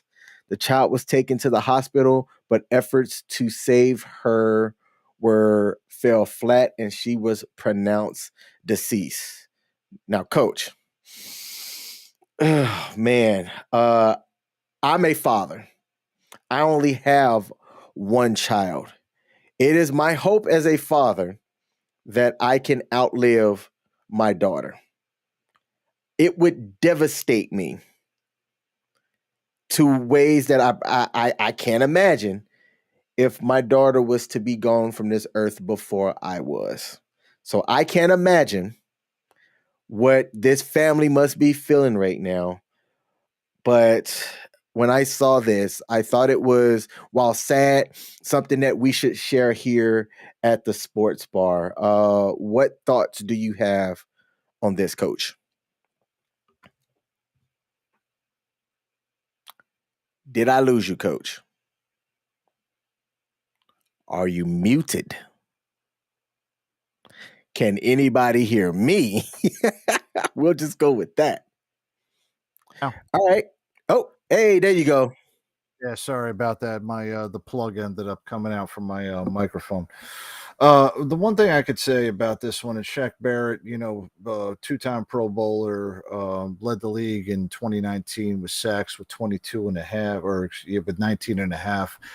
Shaq Barrett's been one of the stalwarts on the Tampa Bay Buccaneers team. And regardless of whether he's a star player, Pro Bowler, or anything, anytime that type of tragedy happens, you don't have to look at him as far as what he does what he does professionally. You have to look at him as a person. And a loss, regardless of who that person is, always means something to the family. And there's a way to cope through it. You're going to go through grief, and times are going to be difficult.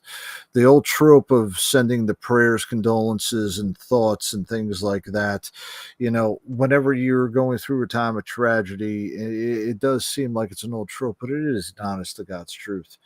You do have to feel for those people that are going through that loss. And whether you want to try to convince yourself that the girl's in a better place or things like that, you can do that to try to make yourself feel better, but it is a way, it's grief, and he's going to have to go through a process for it. If that ever happened to me, I'd be beside myself. There's difficult roads to going down to try to make yourself better, but nothing's ever going to get through the loss. The best way for Shaq to go through this is to dedicate himself to honor his daughter during that time. While he is doing everything in his life, unfortunately, her life was cut short, but that does not mean that his actions and everything that he does from that point on doesn't go ahead and honor her life, however short she was on this planet. What he's going to have to go through to get himself through this, Lord only knows. Okay. Mhm. I mean, it takes years and years upon therapy for a lot of us to go through the terrors that we've gone through during the time of war and the people that we've lost. You can never imagine what it would be like for something that had a child lost in an accident. So, if anybody wants to say something negative, and if Shaq Barrett decides that he's done with this and he has to focus on his mental health, I don't think anybody should ever condone him for ever doing that, or worry about his game of play, because in those types of situations, as a human, that's where we have to come together and realize that professional athletes are human just like us. Just because they have a special skill set that is able to entertain us and go into the field of competition and do their best at, doesn't make them any less human than we are. So my prayers and condolences go out to Shaq Barrett and his family. Terrible situation. Do wish that that the daughter Araya is up in heaven right now, but it's a life too young, and it just makes you think about what you have and the blessings that God gave you upon your life, and how we should not be taking those blessings for granted, and thanking God for those blessings that we have, no matter how small, and no matter how often we see them and don't see them as a blessing. Well, they are a blessing until they're taken away from you. You will never be able to understand it. So please take a look at your blessings that you have, whether it be in your children, the roof that you had over your head, the things you take for granted every day, and realize that if that's taken away from you, you're going to be you're going to have some grief when those things are out. And anything that does cause you grief in this world, if it's not going to be there with you, that is a blessing. Thank God for those blessings, and hold on to those blessings that you have throughout your life. Absolutely, Coach. Could not have said it any different or any better myself, man. So, for me as well, it's my sincerest hopes that the family can get the assistance that they're going Mhm. to need as they move forward in Yep. life. All right. So we started with a very, very heavy story, very heavy update.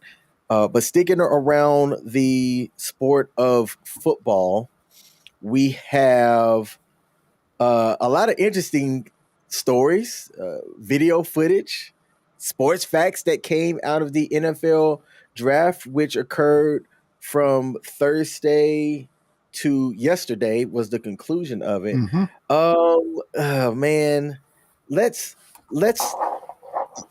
What stood out to you before we get into some specific stuff about this year's NFL draft? You know what stood out to me? All right, I am going to tell you what stood out to me was Will Levis. And you know why Will Levis stood out to me? Because Why? Will Levis's girlfriend, what the heck is her daggone name? Uh oh my goodness gracious. Will Levis's girlfriend is an absolute Gia Duddy. Gia Duddy is an absolute smoke show. Okay. Uh-huh. And on top of that, Will Levis's parents or mother, she's another smoke show. My gosh, Will Levis just has some damn good looking women around him. And I'm just happy that he didn't get drafted so hard, because so high, and he ended up going into the second round. Because you know what? That means we can go ahead and see Oh my God. Yeah, you see what I'm talking about right there? That girl, that girl right there stole the NFL draft. But that's what I'm going to say about that. Gia Duddy now has double the amount of Instagram followers just based off of that one picture. I sure as heck hope that they stay married and have a long and happy life together, and that she doesn't end up like Russell Wilson's girlfriend several years ago when he got drafted. And take a look at her reaction when she did, because she thought that she was going to be taken care of. Man, I'll tell you, this Gia Duddy better be all 100% on her, because if not, oh yeah, she's going to be looking like a gold digger. But away from Gia Duddy, there are several draft picks that I saw that I thought were smart, several of them that I thought were stupid. I will tell you that I was thoroughly impressed with what the Houston Texans did in the first round by getting CJ Stroud at the number 2 pick and then trading up for the number 3 to get Will Anderson Jr. Not only did they get one of the top rated quarterbacks in the draft, they also got the best pass rusher in the NFL. They have now got a solid foundation on both sides of the ball that they can hopefully build off of after having one of the worst runs in NFL history coming into it. Now they've got some good pieces to end up building off of. Carolina Panthers. I am Go into it. I am going to go into it. I am not on the Bryce Young train as a NFL long-term franchise quarterback. Bryce Young is going to have flashes of brilliance. I think he's going to be a serviceable quarterback, but I don't think he's going to lead Carolina to the promised land. I thought CJ Stroud was going to be a much better quarterback in the NFL than Bryce Young. I'm not going to say that they swung and missed. What I am going to say is that mediocrity is going to follow Bryce Young into the NFL, not only for his arm strength, but I'm also going to say his size. At 5'10", maybe 200 pounds, he is going to get hit like a freight train in the NFL. Yes, he played in the SEC where some of these big boys, especially that Georgia defense, played against him. He is going to get knocked around every day on that, and I'm not sure that frame is going to be able to save his butt with everything that he needs to do in the NFL. That said,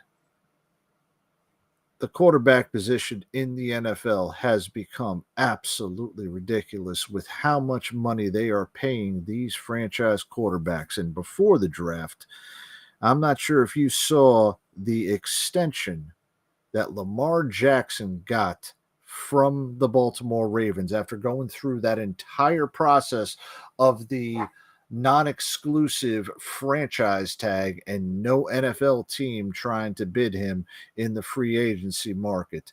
A 5-year, $255 million contract, almost $150 million of that guaranteed. I know the NFL's playing money, but paying Lamar Jackson is about the second dumbest contract in the NFL behind Deshaun Watson in the Cleveland Browns. I would not pay that man that much money. Man, do you think that Lamar Jackson, do you think that his deal was good though? Yeah. Considering that he waited until after Yeah, Jalen Hurts came out after it's going to be good for him because he's going to get all that guaranteed money. And it's going to be good for 6 out of the 8 games that he plays, and the other 8 games while he's on the daggone injured list ain't going to be that daggone good. So for 6 games during this year, the Baltimore Ravens are going to have one of the best quarterbacks in the NFL. And then for the other 11 games, the Baltimore Ravens are going to be wondering, why in the hell did we give this guy an extension? It's going to be Ravens like that, coach. Man, what? I can't say anything bad about that. I think that my team ended up getting shoehorned into the quarterback that they wanted, but are going to end up paying for it in 2024. And that is the New York Jets, who just before the NFL draft finally put to bed this whole daggone situation with the one and only Aaron Rodgers. Aaron Rodgers is going to be great in 2023. I am not looking forward to 2024 when that balloon payment of his contract that he deferred from this year ends up biting the Jets in the ass. It is all or nothing this year with the New York Jets because I don't think they're going to be able to afford Aaron Rodgers. And I'm hoping that Aaron Rodgers does bring the Jets for the promised land for the first time since 1969. But that being said, I am kind of happy about a lot of the places where the draft ended up going. One of the things that I do want to mention, and this was something that didn't happen at the draft, but happened after the draft. Andre Carter II, the edge rusher from West Point from the United States Military Academy was signed as an undrafted free agent by the Minnesota Vikings. So he's going to get invited into camp. We don't know whether or not he is going to make it, but his draft stock would ended up becoming a lot bigger during the end of the year, as this guy at 6'7" and close to 300 pounds ended up becoming one of the people that was highlighted as far as getting the service waiver from the service academy if he was able to make professional sports. Towards the end of the year of last year, as the Continuing Resolution Authority was coming in, and I can't remember what the defense budget was about to be approved, there was a provision that was not going to allow him to go to the NFL, that he would have to do the service time before he was able to play professional sports.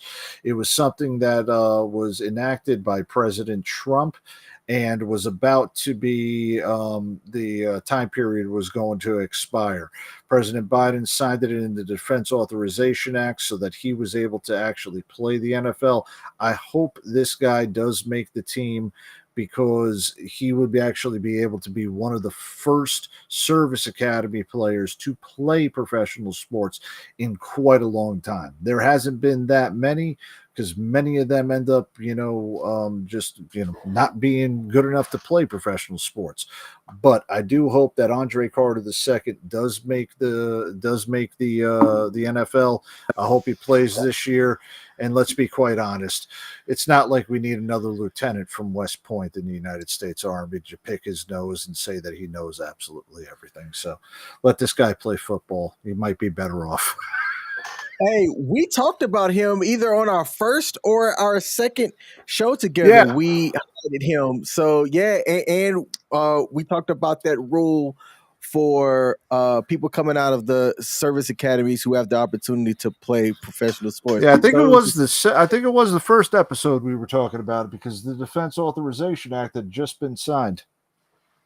So to see this kind of come back full circle, man, hey, I hope that he get it. I'm gonna reach out to him, man. I'm gonna send him a DM, see if he be interested in coming on and talking about his time at the academy and the draft process and getting ready for the NFL. Andre Carter II. Yep. Expect a DM from your boy. We love to have you on. Now, I'm going to say this, that I overlooked this, and I'm not overlooking this because this is done, but I'm overlooking this because this should be commonplace. This is the first time that 3 quarterbacks that were drafted within the first 5, 10 picks, whatever it was, have all been African American. Yep. And you know what? I'm going to say that I didn't overlook this because I'm racist. I'm going to say I overlooked this because this is now commonplace. This is something that, even though it's historic, it's something that I don't see in that sense of, I guess you can kind of call this the color blindness, to something that through the military that I see, that I don't necessarily see race. I see the person as they are, regardless of whether or not. I saw 3 quarterbacks going in the first 4 picks, regardless of whether they were African American, honky, Filipino, whatever. It didn't bother me whatsoever, and I'm not saying that in a bad sense, though. But that is that is a good step forward as far as the fact that it's now become commonplace, and we don't have to ask the question like we did in 1987 of how long have you been a black quarterback to Doug Williams. We've come a long way. Yes, absolutely. And man, there was so much that came out of this draft from CJ Stroud, Anthony Richardson, and Bryce Young being 3 black quarterbacks to get drafted in the first 5 picks, to Coach Prime and his former alum or place that he coached at, Jackson State. Yep. He came out very publicly and said that there were at least 3 players that were draft eligible that should have been drafted, but there was only one that did get drafted. It was a cornerback from Jackson State. And Coach Prime came out and said that, there's been strides. And, speaking of product, let's just say this way. Okay. So that cornerback was the only HBCU player Yes. to be drafted by the NFL. So you know what? Hey, props to him. Props to him. Right. Now, we talked earlier about the product being, the market dictates the Yes. market, right? So if you're going to have these blue chip players uh, going to HBCUs, then the HBCUs kind of have to be attractive enough to get these players. So when Coach Prime was coaching down at Jackson State, he was able to get blue chip players to come and play for him. Now he's moved on to a non HBCU. He's at Colorado Colorado. right. Oh, yeah. And he's having some problems there now. And I look at it differently. I think he's doing the things that he's needing to do. He's raised the standard. Yes. He's raised the standard.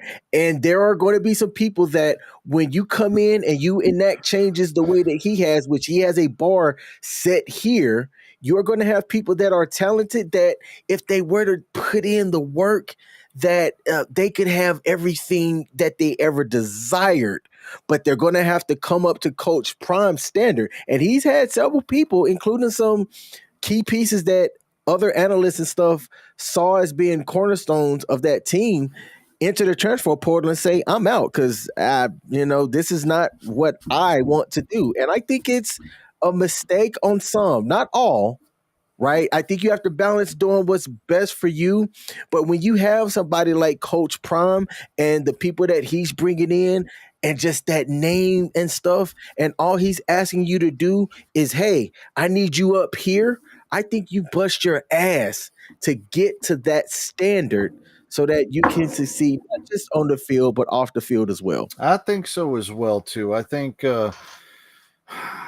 going first about the HBCUs, the last real big star that I remember coming out of the HBCUs was Steve Air McNair when he was playing at McNeese State. And, Hall of Famer, former NFL MVP, but the HBCUs, which I have one right in my backyard, have not been given the opportunity outside of what Coach Prime has been able to give them to have that well-known recognition that some of the bigger schools have. And that's an absolute daggone shame. And I'm saying this too in a sense that North Carolina's got several HBCUs that their football teams are, pretty daggone legit between NC Central, Elizabeth City State, Fayetteville State. But where I see the HBCUs? I only see them whenever it's local reporting, or I am not kidding you. The only time I've ever been able to actually see an HBCU game is on a very, very small cable channel called Aspire. Okay. That's the only Never heard times that. I have ever seen an HBCU game.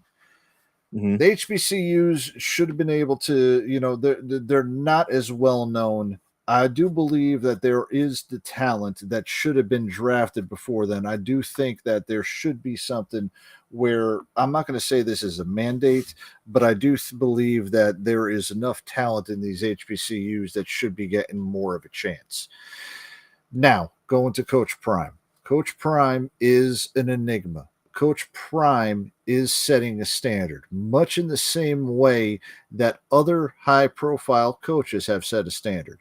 You take a look at Jim Harbaugh up in Michigan. Jim Harbaugh had a standard, and a lot of people were moving out of there. It wasn't an abusive standard, but it was a high enough standard that he wanted to ensure that his ball players were playing at the best way that they had, and on top of that, believing into the team, much in the same way that Coach Prime is doing it. Now, Coach Prime does bring a little bit extra baggage, but it's both good and bad. Coach Prime is a magnet, and I am talking about a positivity magnet and a negativity magnet. He brings a lot of attention onto himself because he is primetime. He is Neon Dion. He is one of the greatest. He is one of the greatest cornerbacks in NFL history, and he's one of the last two sport athletes to ever play the game.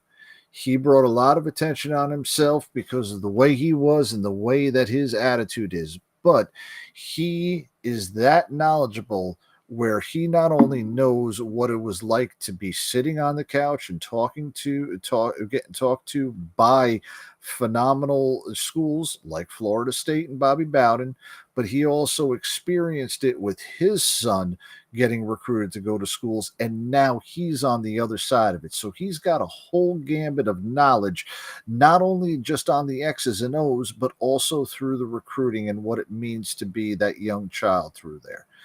There has not been a lot of people that have worried about what it means to be throughout, and being an actual coach back in the day, much in the same way that Prime is doing it right now. In fact, if you look at most of the coaches like Saban, and I'm saying that like Saban or, even Krzyzewski right now, or back before he retired, it's about the product on the field, and regardless of what it is, it's not about the thing. It's just about getting what the best is for the team.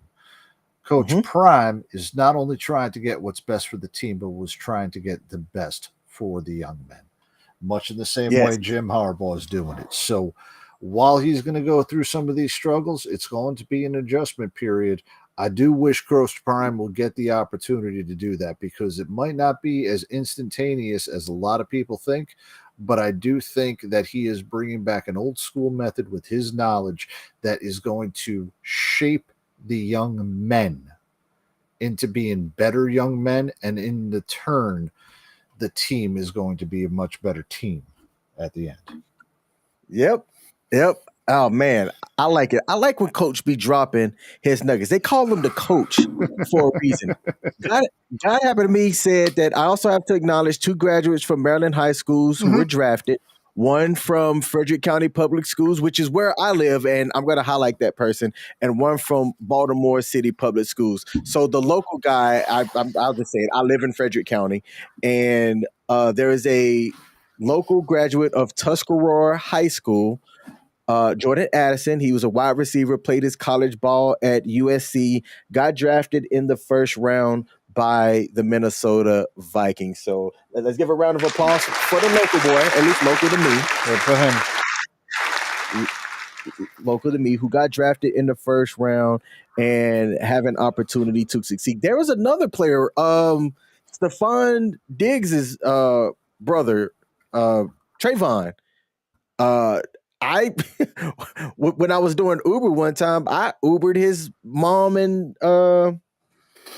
another family member that was around, and they were talking about sports and stuff in the back, and they asked me if I follow football, and I said, yeah, and we got talking about the Diggs' high school days. They've played high school ball here in the state of Maryland as well. So I shared that because, look, it's a small world. You never know who you're going to meet and talk to sometimes. The surprising part is when you meet some of these players, like I've never met Derrick Henry in person, but I've met Sean Alexander in person back when he was playing for the Seattle Seahawks. Yeah. And I always thought of Sean Alexander as this big guy, right? Larger than life, big guy. If you didn't know that he played professional football and played it at a pretty high level, if you saw him and didn't know who he was, you would just think this dude was a regular dude. There wasn't anything physically imposing that stood out, right? And sometimes you have to kind of catch yourself. With basketball players, it's different. Like basketball players, I was at the African American Museum of History and Culture. I probably said the name wrong, but the one down in DC. And behind me was a local college women's basketball team. I'm 5'8", I'm 5'7.5", but I round up. And they're standing behind me, and all I can feel tall people behind me. I turned around, I did this, and I turned back around and was like, all right, I just look like a midget compared to all of these 6'4" players at the bar. Oh man.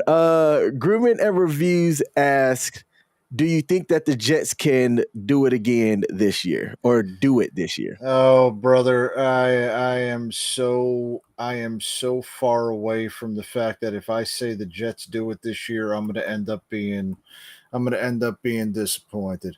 I will say this: I am such a cautious Jets fan that I don't get my hopes up too daggone much, because every time I've gotten my hopes up, my soul has been crushed by this New York Jets team.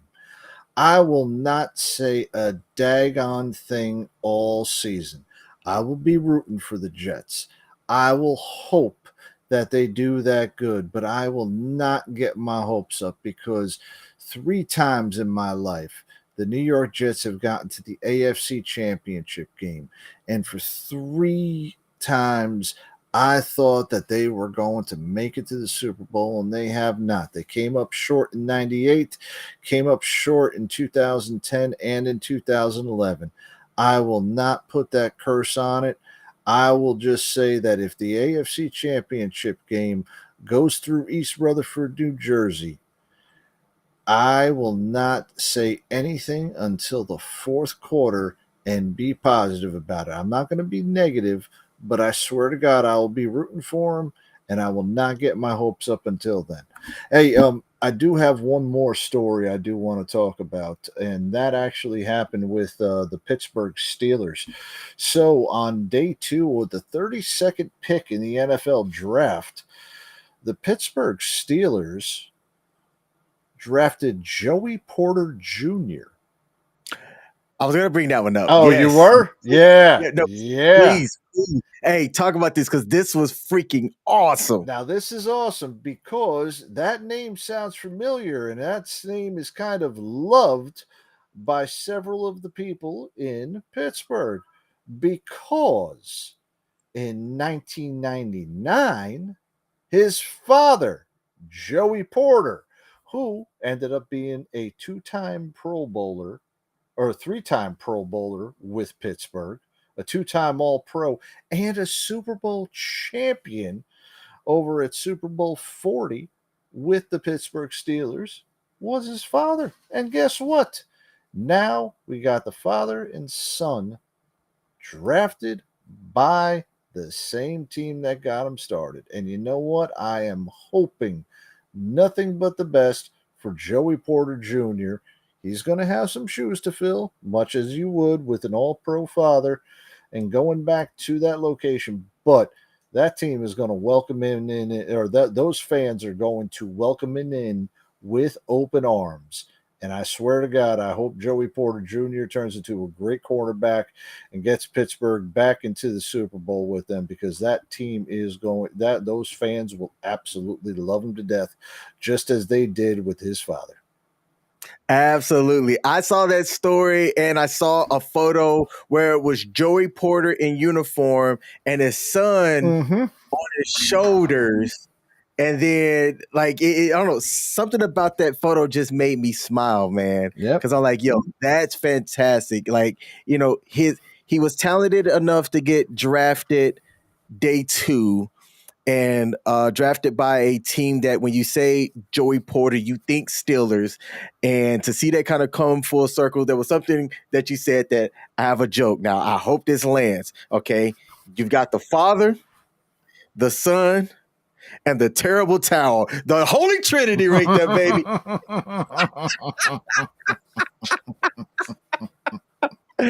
Oh, man. Hey, for those of y'all listening, how did that joke land? All right. Y'all let me know. I thought it was fantastic when I thought about it. And you know what? This is something that I don't think a lot of people have actually worried about that, because, you know, I mean, or have actually seen a lot of the sons going to this old team as the fathers, because, you know, I'm coming up with several of the people that I, off the top of my head. Chris Sims never both of the Sims kids never played for the Giants.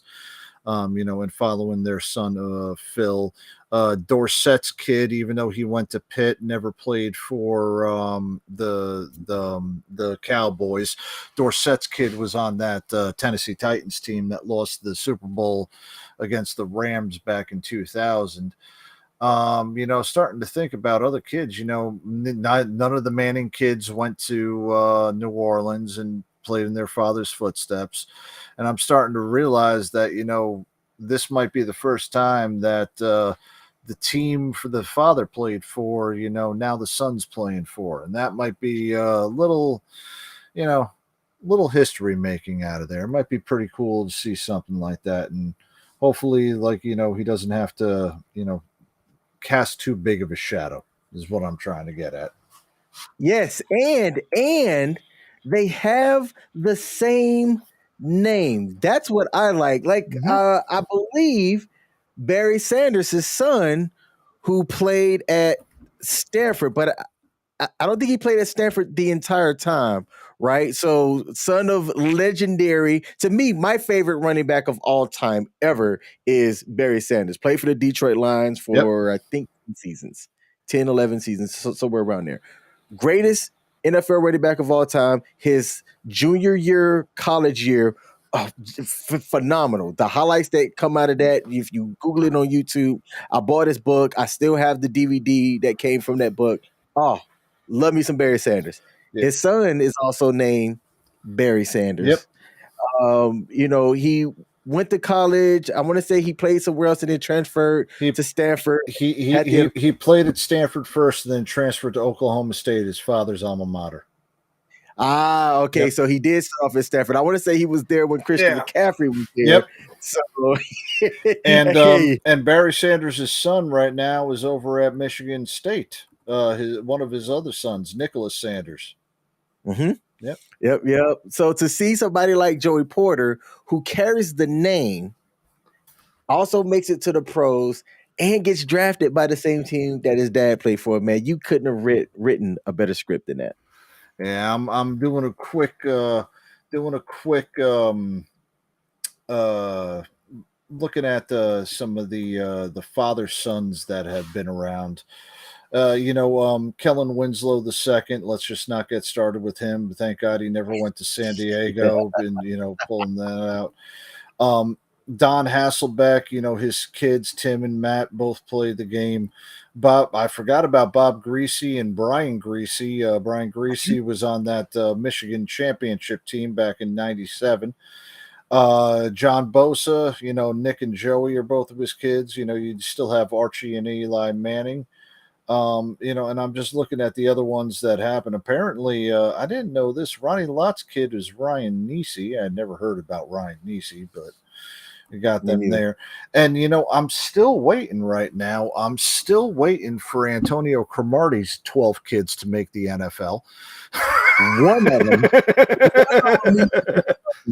You popped out all 11 kids, man. You need to have one that make it to the league. One of them's got to. But it's going to be nice to start seeing some of these people. So Thaddeus Moss, where now he's in LSU right now. And you know what? I do take that back because you had Ed McCaffrey and Christian McCaffrey. Even though Ed McCaffrey, I don't think Ed McCaffrey ever played for the 49ers or the Carolina Panthers. I know he was on the Denver Broncos for quite a while. So, I can't believe I forgot about him. There's a question in the chat. Then we got two quick things to bring up before we close out the show. Has a father and a son played at the same time? Not that I'm aware of in the NFL. In the NBA, I think LeBron and his son might be one of the first if it happens. Yeah, LeBron and Bronny is going to be LeBron said that he's going to try to do that. You did have the Griffeys play where Ken Griffey Sr. and Ken Griffey Jr. were the first father-son team or tandem to go back-to-back in back-to-back home runs, and they were playing at the same time. Don't know about the NHL, but you did have that in Major League Baseball where father-son, definitely played. One of the greatest of all time, and Ken Griffey Jr. played with his father. I don't know. I'm not sure if Barry and Bobby Bonds played at the same time. But I don't know. And I know the Boones didn't. I do know that Pete Rose's kid, ended up making the MLB, and his father was allowed back into the game as a spectator in order to be there, even though he had received a lifetime ban. But I didn't see a lot of, and like Fernando Tatis Jr. never played at the same time. So I do think that the only ones that ever did were the Griffies, if I'm correct on that. So, but yeah. All right. Yeah. I got two things, and I'm not going to show them here. I'm just going to say them, and then I'm going to share one video before we close out the show. So some of the other interesting news that came out of the 2023 NFL draft were the amount of players that the Philadelphia Eagles drafted from the University of Georgia. A fan actually created a mashup logo of the two, and I'm going to see if I can bring it up quickly here, if I get Al Gore's internet. Let's see. It is not loading, but I'll come back to it.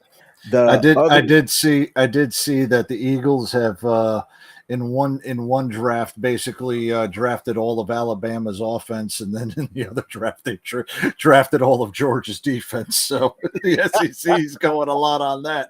Hey man, hey, I'll always stand by this. The SEC has made a name for themselves and have attracted top tier talent, at least with the perception that if you go to an SEC school, you're playing in one of the hardest conferences that can produce, round one talent. I think that the programs that have that gravitas about them, like, we were talking about great coaches, Coach Saban, right? When you hear former Alabama players talk about Coach Saban, they talk about the standard. And just listening to them on various podcasts and things, they always say the standard.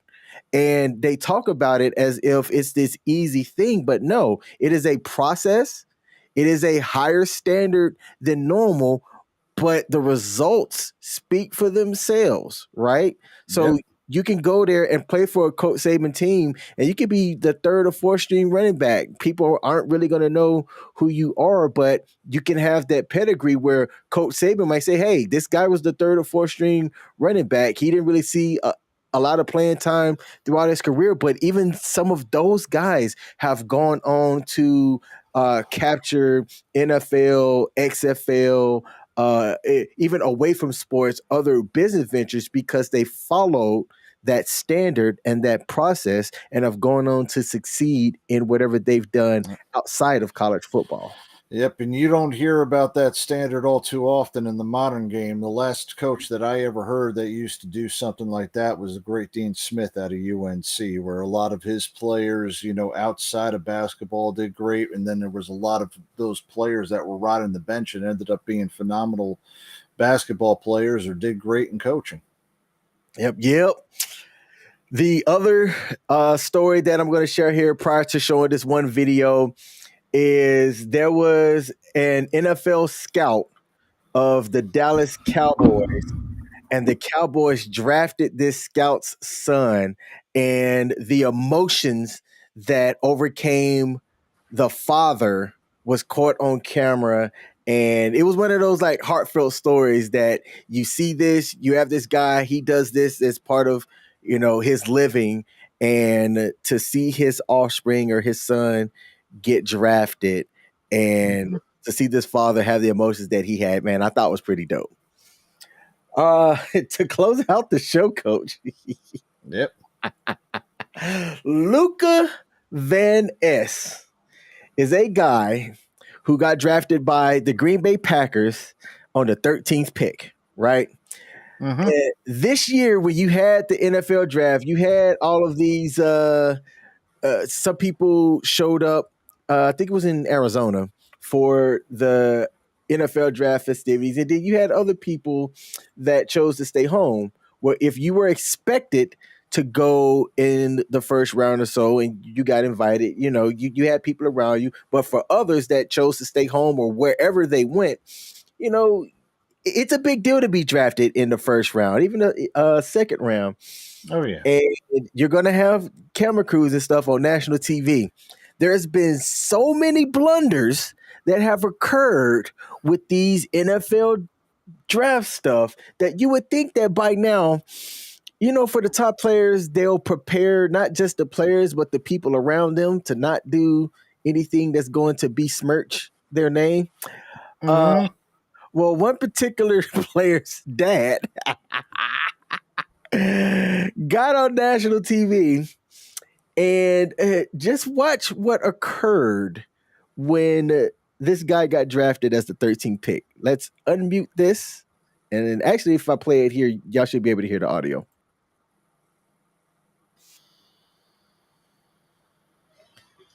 All right. He's excited. Girlfriend stands up. Double tap. Oh, let's run that back. So for those of y'all not watching, this is the girlfriend in the white, okay, that's sitting next to the player. The dad is the one in the khakis and the white shirt. She stands up, hugs the dad, right? And then the dad goes, tap, tap. And they were quick to transition away from that video. Man, look, I'm close with my dad. All right. Maybe this guy played sports and he's just used to double tapping people when he's celebrating something. Because look, I did it once. When I played on the base flag football team, we had this really athletic lady that played on our team, and she scored this phenomenal touchdown one time. And just instinctually, right? Because it's what you do in certain sports. Like I double tapped her, was like, that's what I'm talking about. And then I immediately, in front of everybody, was like, whoa, hey, my bad. Right? This is sports, right? But at the same time, I'm not trying to get me too. I was married at the time, so I didn't want to be known for touching somebody else's butt. For just doing a celebratory thing. But if I'm, getting drafted and my dad double taps my lady's behind, I'm more embarrassed. I'm not insulted. It's just I'd be embarrassed for something like that to happen. Man, unless he was tapping her butt saying, that's it, you were out the door because my son's got money and I don't want your gold digging ass around here. That ain't something I want to see my daggone father doing around my daggone girlfriend, okay? I don't think my father ever slapped my wife's ass or anything like that, but I don't know. Hey, grooming and reviews 101. As the coach, I will tell you that, yes, slapping them in the ass is kind of a coach thing, but I don't know. It looked like it looked like khaki dad over here. First off. I mean, look, I get doing the slap and everything. She not really that great of an ass, but let's just talk about this. Can this guy be any more stereotypical of the dad? He's wearing khakis. He's got a daggone blue collared shirt on, and it looks like he's wearing brand New Balances. My gosh, come on, man. Cut the stereotypes out. I mean, for crying out loud. Get on, all right? Look, look, I get it. I get it. I'm not saying anything bad. I'm wearing Jordans. And by the way, I should have also commented because old boy over there, Brad Williams, he was wearing a set of J's in that picture that you guys had up there. Mm-hmm. And it's kind of good that he's wearing J's because, I mean, I guess you can get them at the kid sizes for a lot cheaper. Oh. He's a comedian. He gets to save a lot of money as far as clothes and things like that. So he should be a little bit more. He's definitely more fashion conscious because clothes cost a hell of a lot less for him. And you can tell him I said that. Definitely make sure you tell him I said that, CQ. But man, come on, khaki dad. You don't need to be slapping the ass of the girlfriend out there. That ain't cool, man. That ain't cool. Oh man, so coach, that is the final thing to close out our show tonight. We went longer than planned. We typically, we say 2 hour show. It is a 2 hour ish show, plus or minus some minutes some days. As last week, Coach was out and I had lost my voice from screaming inside of a rage room. and we lost the stream on one of the Facebook platforms because CBS wanted to act like assholes, or Yes, Showtime yes. wanted to act like assholes. Yep. Showtime said, nah, bro, we don't play about hours over here. Snipe, but we were able to get that back. Grooming and Reviews said that I can see King dressed like that. Absolutely. I have a whole dad closet over here. Typically, my actual wardrobe, this is what I wear 24/7. I'm fortunate enough that in my normal 9 to 5, I work remotely, so I don't have a uniform. If I do have to go in, I'll throw on the suit and tie like Justin Timberlake. My suit and tie.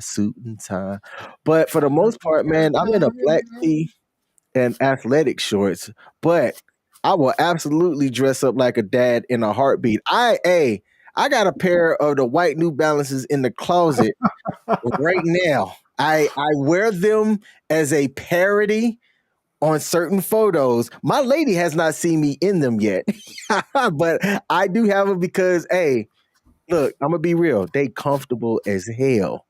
Let me just say that. Yeah, I'm going to perpetuate the stereotype because Coach does wear absolutely nothing but khakis and a polo shirt every day to work. Okay. He does. The only thing that separates him is the fact that on certain days, well, I will say most of the days that I really want to, if I have to go out in public, I'm not wearing the daggone office dress shoes and I'm not wearing slip-ons or anything like that. I am rocking the J's while I'm out there.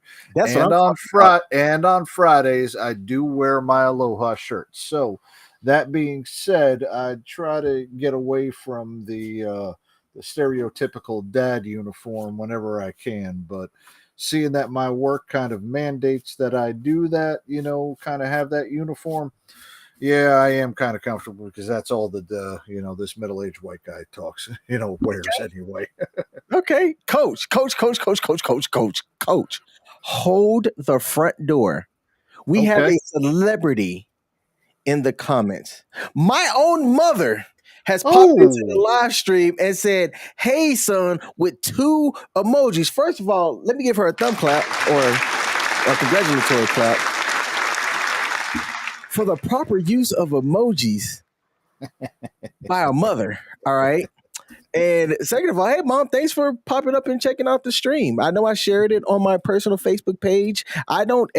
It's a weird thing when you're doing content creation. Aside from being the host of the Sports Bar, which I absolutely want to thank WTF Nation Radio for allowing me this opportunity to come on here every Sunday. This is fantastic. I love doing this. I have fun doing this. I've been a content creator for about 2 years now, since 2019-ish. Okay. Say that's when I really decided to like lean into it. And what's interesting is the amount of people that support you, that and those that don't, right? So Yeah. I get my biggest support from non-family members, and I'm thankful for it. The people that not only tune in to this show, but they tune in to some of the other shows here on WTF Nation Radio as well. I love it. I like to be able to come on here, talk my talk, hopefully edutain the people who are watching and listening, and it's great. But man, I got cousins and family members that I talk about this stuff all the time. They don't know that I go live every Sunday on WTF Nation Radio at 8 p.m. US Eastern to do this. And I'm not saying I expect my cousins and them to watch every show every time, but to pop in from time to time would be nice. But you know what, man?